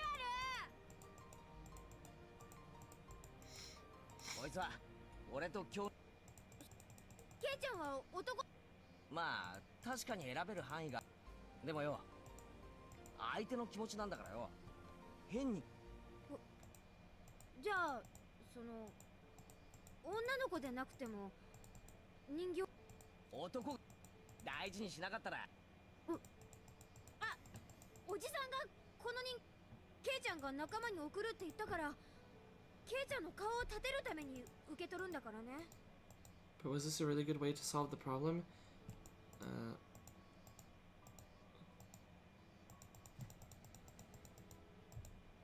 ようやく受け取ってくれ人形1個渡すのに手間のかかるやつだぜ僕もそうあの意地っ張りのミオンによくお人形はミオンさんも笑欲しいってあんなに顔に書いてあるのに痩せ我慢なんかし違いねえな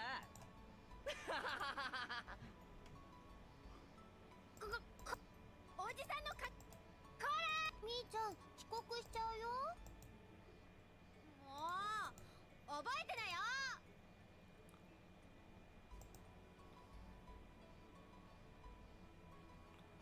Everyone was wearing smiles on their faces. Today was such a fun day.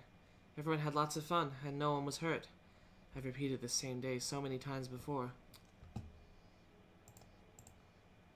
But this time, something was different. It's like I rolled a die and got a 6, and then I rolled it again and got a 6 again. I don't know if this was just a lucky coincidence or if it was meant to be. It's as if the god of fate is celebrating my motivation to fight against him.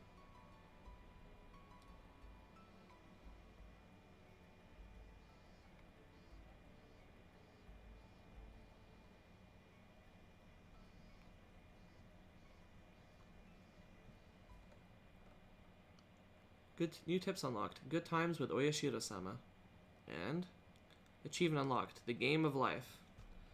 Let's review this tip and then finish up for the day. It was a short stream, but I think it's the right call. I was watching TV with Satoko and Hanyu after eating dinner. It was a variety show, and the performers were making the audience laugh. We were laughing too. Look at you now! But it looks so painful.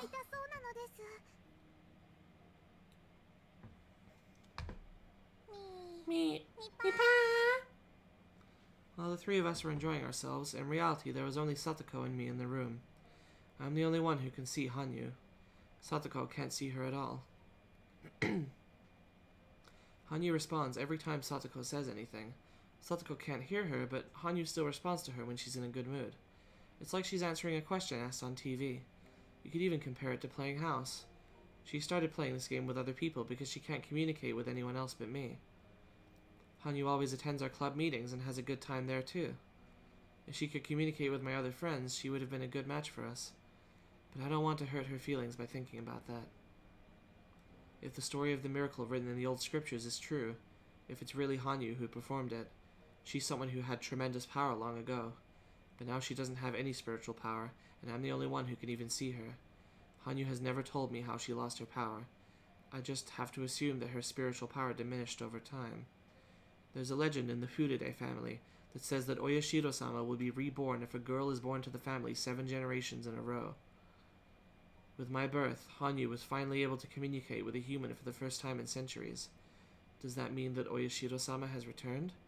The villager's image of Oyashiro-sama doesn't quite match up with that of Hanyu.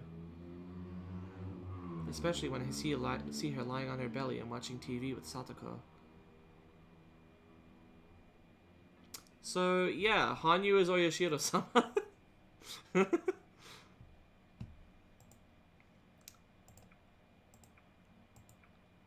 I don't have much to say about this. Obviously, I already knew this. the exact implications of this are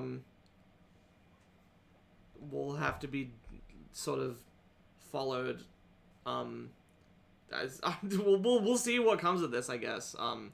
It's in a tip though, which is funny. Which kind of implies that it's not like extremely pertinent. Yeah, Rika basically just outright said Hanyu is Oyashiro-sama. And the whole reincarnation thing is just Rika can communicate with Hanyu, who is Oyashiro-sama. So, that's a thing. Anyway, thanks for coming along, everyone that did. Hope you enjoyed the VOD if you're watching that. Don't know when I'll do more of this. Probably next week in a few days. See you. So, hopefully I'll be less tired as well. See you guys then. Have a good night. Bye. Did I save? Yeah, I saved. Goodbye. No, I don't continue.